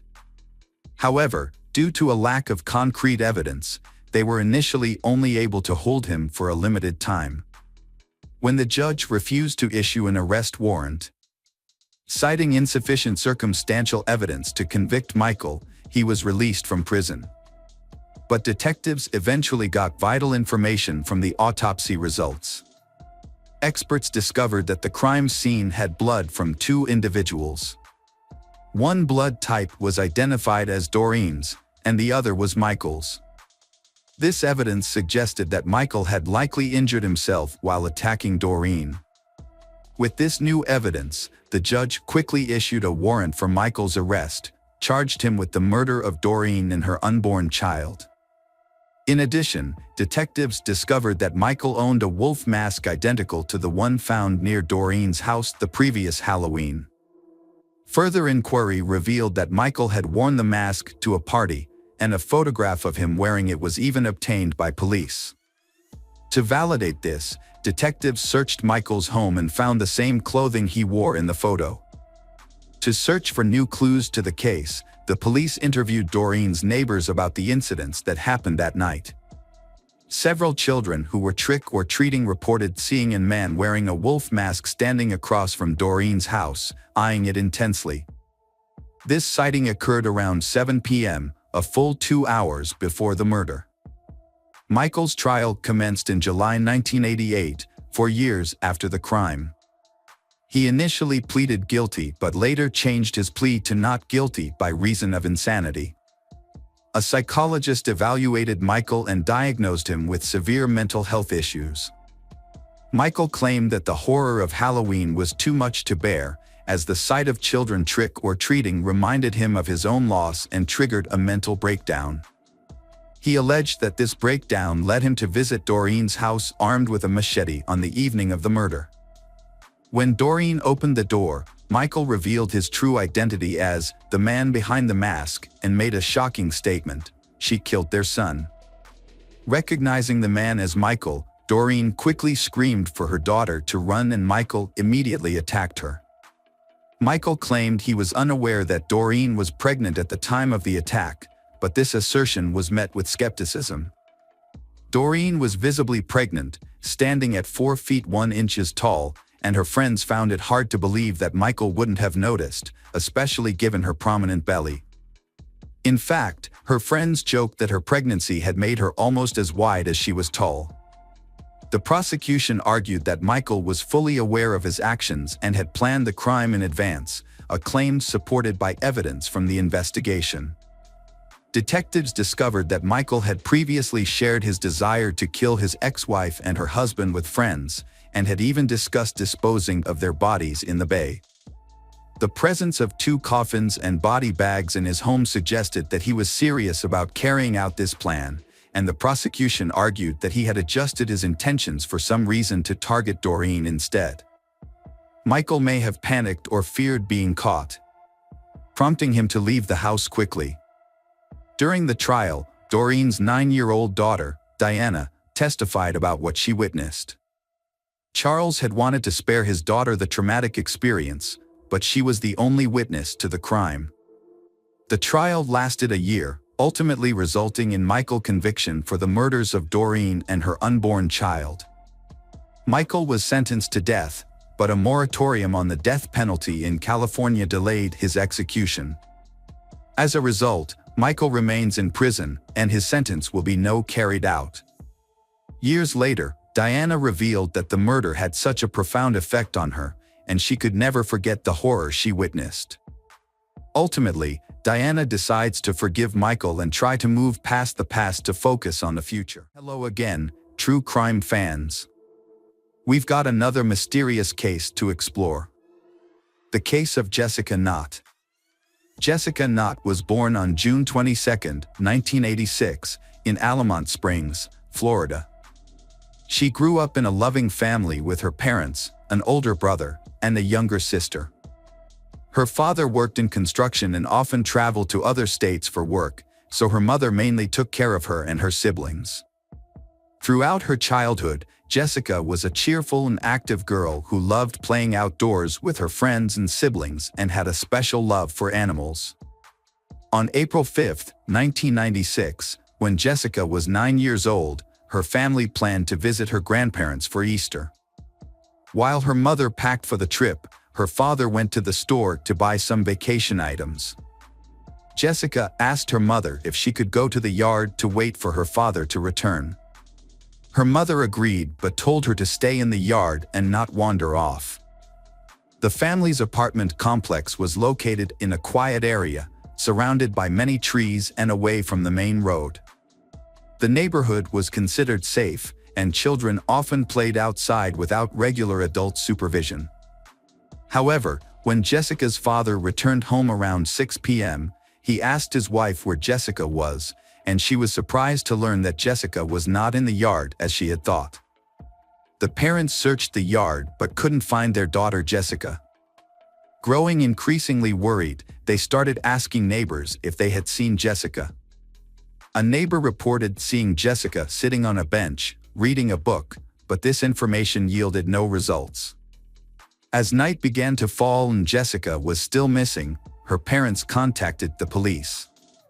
The police quickly began search operations, questioning neighbors and canvassing the surrounding area. Despite their best efforts, they were unable to find Jessica, forcing the police to expand their search to nearby streets. A few hours later, the police received an unexpected call from an unknown number. The caller's voice was distorted by background noise. But the police determined that Jessica might have been near a water pumping station several miles from her home. When the police arrived at the water pumping station, they witnessed a horrifying scene. Jessica's body was discovered near the pumping station, hidden in a black trash bag. This location was only a few meters from the road, but the pumping station was located under a bridge, making it nearly impossible to detect. Next to the body were some magazines and a children's mirror. The police quickly identified the victim as Jessica Knott and handed her body over to the medical examiner for further investigation. Investigators turned their attention to tracing the 911 call, which they believed was made by the killer. Their goal was to use the call to identify the killer. However, the call was made from a public phone at a nearby gas station, and when the police arrived, the perpetrator had already fled. Detectives tried to take fingerprints, but it was a difficult task because this was a public phone booth, which likely had many fingerprints from different users. In addition, it was possible that the killer had wiped the phone clean after calling or had worn gloves to avoid leaving fingerprints. Further investigation revealed that Jessica may have been killed elsewhere and her body moved to the water pumping station. Evidence on the ground showed that the killer pulled the body out of the car, then put it in a trash bag and dragged it to the water pumping station. Jessica's clothes were still intact, except for a missing shoe, which was not found at the scene. The only potential clue at the crime scene was tire tracks on the ground. There was a possibility that they belonged to the killer's car, so the police took photos and analyzed the prints. Meanwhile, a medical examination of the body showed that the victim died from strangulation, with marks on the face and neck indicating the killer used bare hands. An autopsy showed that Jessica had eaten a hamburger shortly before her death. Her mother said she did not give Jessica a hamburger that day, suggesting the killer may have provided her with food. Additionally, forensic experts found no evidence of sexual assault, leaving the killer's motive unknown. Initially, police had suspected Jessica's parents of being involved in her disappearance because they had not had a solid alibi. Jessica's mother had claimed that she had packed up the apartment, and her father had claimed that he had been out shopping, so they clearly had had the opportunity to commit the crime. The police had been confused as to how the killer had been able to get Jessica out of the yard without anyone noticing or her screaming, leading them to believe that the killer might have been someone Jessica knew and trusted, and she might have voluntarily left with them. The killer's voice on the 911 call had provided another clue. In the recording, experts had detected feelings of grief and remorse, suggesting that the killer had truly felt remorse for his actions. The fact that the killer had taken the risk of calling 911 suggested that they might have been trying to minimize guilt or manipulate the investigation. However, the obvious sadness in the killer's voice had led investigators to believe that the killer had likely been remorseful for his actions. The investigation had reached a turning point when police had found a roll of black garbage bags in the trunk of Jessica's father's car, similar to the bag used to dispose of the victim's body. However, expert examination had shown that the bags had come from another manufacturer, eliminating Jessica's father as a suspect. The focus of the investigation had then turned to other suspects. Forensic experts had conducted a thorough examination of the victim's clothes and body, thereby obtaining many clues. One notable discovery had been that there had been a significant amount of dog hair on Jessica's clothes, even though her family had not owned dogs. This suggested that the dog hair might have come from the perpetrator's dog. Additionally, human hair of an unidentified man had been found on Jessica's body, and experts had been working to extract the DNA profile from the sample. However, this process had taken several days. Further examination had revealed two strange fibers on Jessica's clothes that experts had analyzed and determined likely had originated from car seat covers and carpets. This finding had supported the theory that Jessica had been killed at a location other than the water pumping station and then transported there by car. To determine the breed of dog that had shed hair on Jessica's clothes, experts had used the FBI's specialized database, which contained microscopic photos of hair from many different dog breeds. By comparing fur samples with a database, experts had determined that the fur had belonged to a Shar-Pei. This discovery had suggested that the perpetrator might have owned a Shar-Pei and that the dog's fur had been transferred to Jessica's clothes at the perpetrator's home or in the car.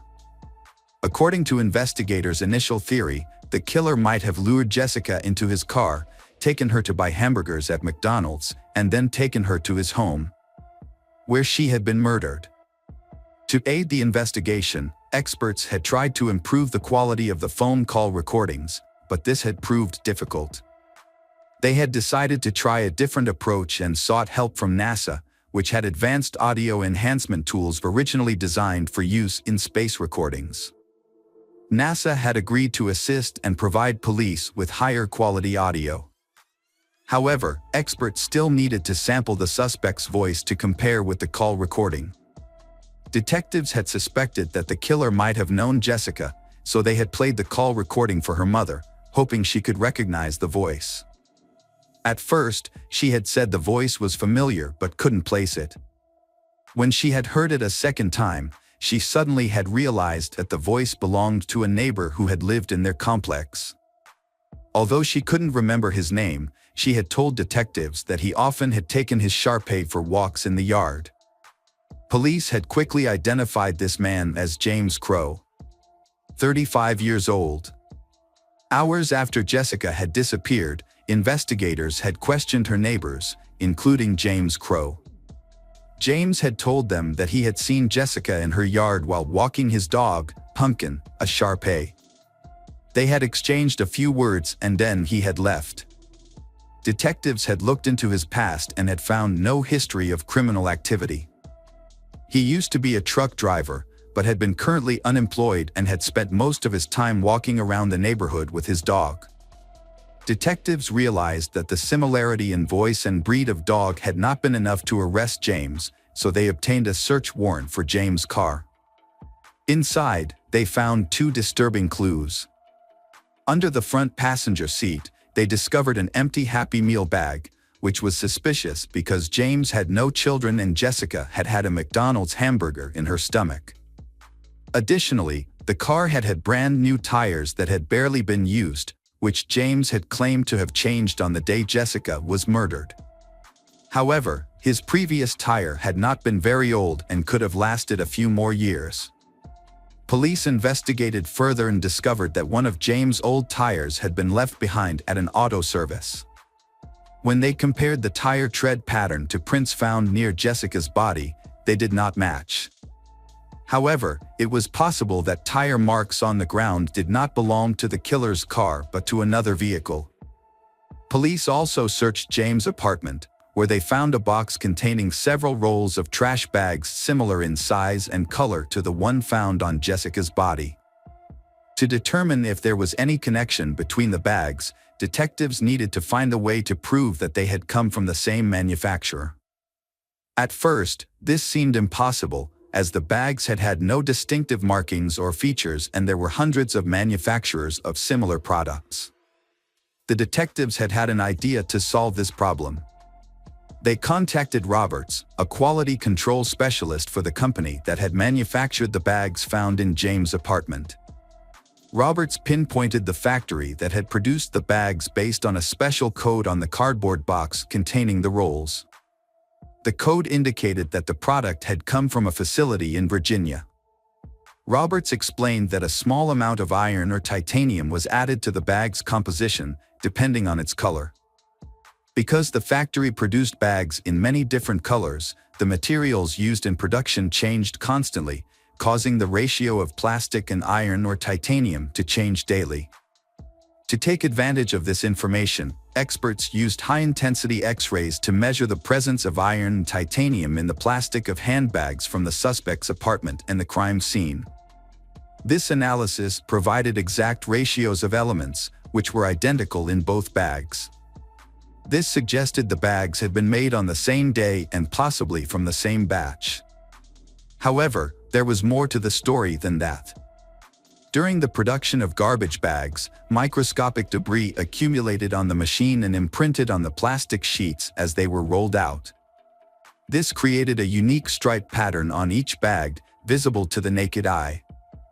Even though the debris on the conveyor belt was constantly changing, creating a new pattern every few hundred feet of fabric, the results were consistent enough to provide another possible lead in the investigation. The similarity of the bags suggested that not only had they been produced in the same batch, but they had also been produced within a short time frame, perhaps just a few hours apart.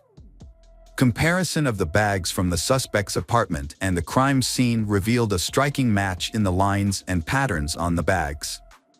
On further inspection, experts showed that the bags had been rolled into bundles by machine, which could have created irregularities during the rolling process. Although these irregularities were hardly noticeable, they could be detected by examining the edges of the bag, where the folds formed a unique pattern. Upon re-examining the bags, experts discovered that the pattern on the bags at the suspect's apartment matched the pattern at the crime scene.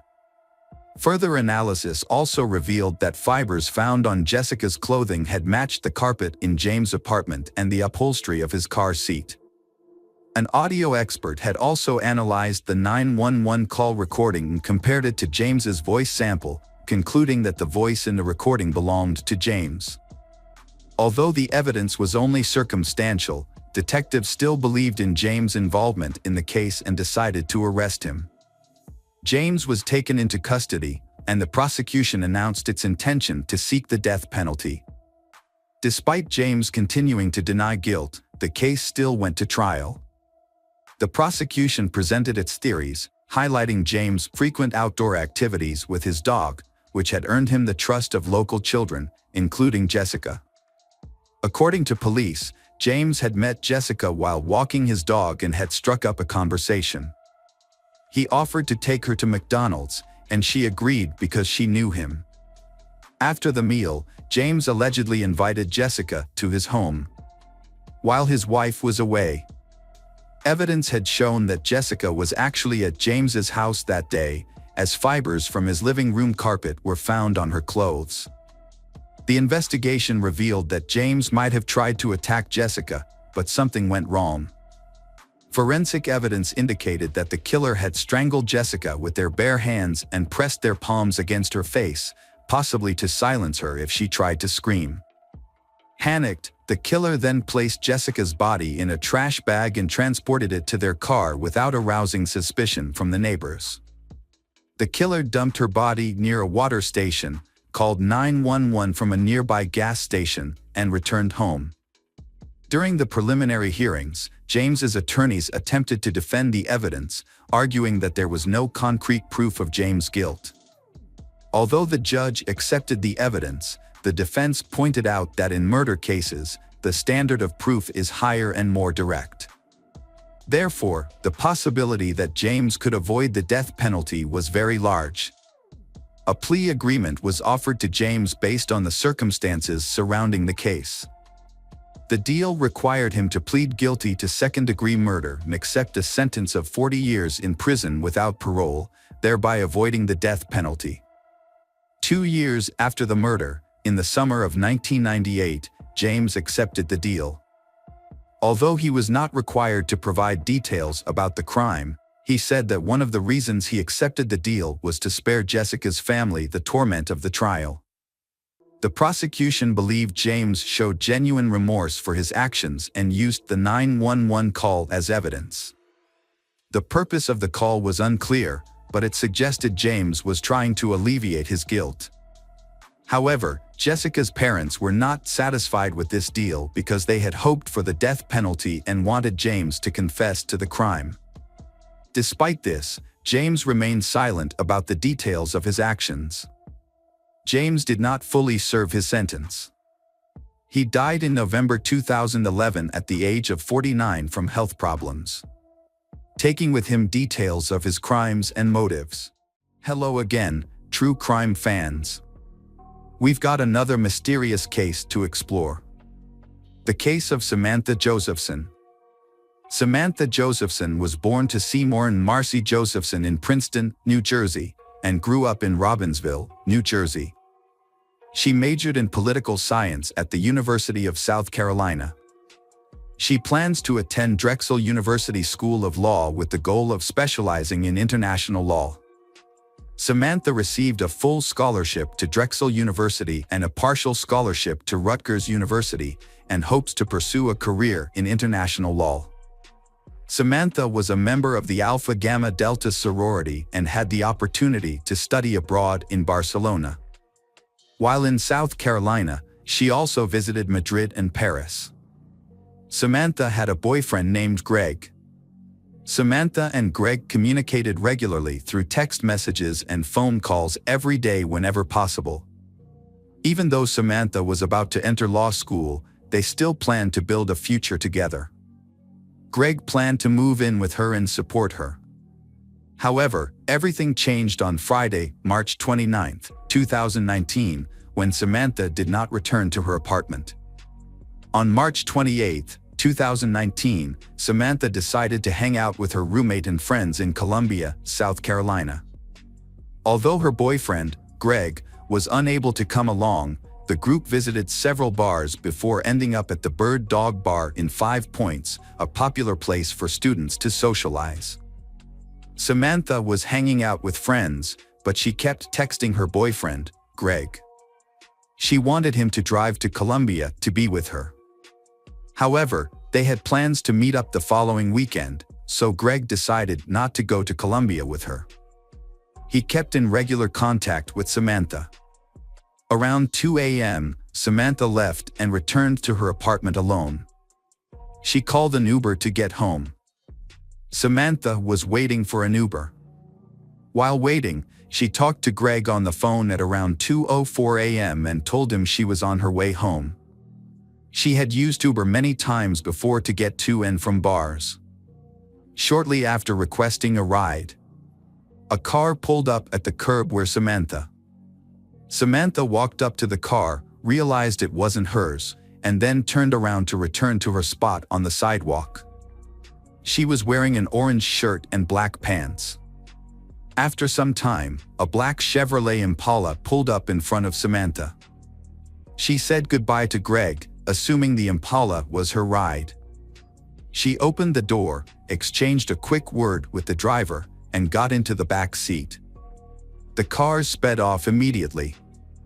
Meanwhile, the actual Uber she had ordered arrived at the pickup location, but the driver couldn't find Samantha and eventually canceled the request and left. The black Chevrolet Impala circled the area several times before targeting Samantha. This behavior suggests that the driver was aware of the college students who congregated on 5 Point streets after the bars closed, waiting for the car to leave. Meanwhile, Samantha's boyfriend, Greg, had been tracking her movements using the Find My Friends app to make sure she got home safely. He noticed that she was moving in the opposite direction of her apartment, which initially did not raise any concerns because he thought she might be visiting a friend. However, when he texted her to check in, he received no response. Greg tried calling Samantha, but she didn't answer. He sent her multiple texts, but they showed up as delivered, not read. This meant Samantha wasn't reading his messages. Her phone's location stopped sharing, which surprised Greg because it had never happened before. He thought maybe she had left her phone in the Uber. Concerned, Greg contacted her friends and roommate to see if they had heard from her or if she had made it home safely. However, no one had any news about her whereabouts. Greg decided to rest, hoping Samantha would show up tomorrow morning. The next morning, Samantha was missing. Her roommates filed a missing person report. Her boyfriend, Greg, drove 2 hours to Colombia to help search for her. Shortly after the report was filed, a group of turkey hunters found the body of a young woman in a wooded area in New Zion, about 65 miles from 5 Points. The hunters immediately called 911 after the discovery, and the local sheriff's office quickly dispatched deputies to the scene. The body was later confirmed to be Samantha Josephson. An autopsy revealed that Samantha's body had more than 120 separate stab wounds affecting multiple areas, including her face, head, neck, arms, torso, legs, and feet. In an attempt to defend herself, her fingernails were severely damaged as she tried to evade a sharp object. Evidence suggested a double-edged knife had been used, and she had then been dragged into the woods. An autopsy revealed that her body contained only 20 milliliters of blood. Samantha had suffered severe blood loss. Police quickly obtained surveillance footage from the bar the night of the incident, which showed Samantha getting into a black Chevrolet Impala. The footage showed the car circling the block several times. Police discovered that Samantha had accidentally gotten into the killer's car, thinking it was her Uber.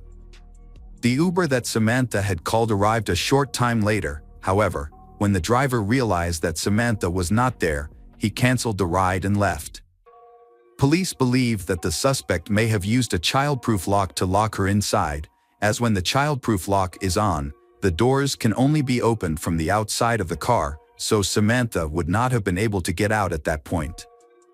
A description of the vehicle was released to the public in hopes of identifying the perpetrator, and shortly after, police spotted a black Chevrolet Impala during a 3 a.m. patrol on March 30th, while patrolling the area where Samantha was abducted. When the police stopped the car, the driver immediately jumped out and started running. After a short chase, he was arrested. When police checked his ID, they discovered that the man arrested was Nathaniel Rowland, 24, of New Zion. During a search of the vehicle, patrol officers discovered a child car seat in the back, surrounded by blood stains. This discovery prompted them to call for backup, as police suspected it was a crime scene. Homicide detectives were called to investigate and conducted a thorough search of the vehicle. They discovered multiple blood stains on the passenger seat and in the trunk, as well as a bloody footprint on one of the rear windows.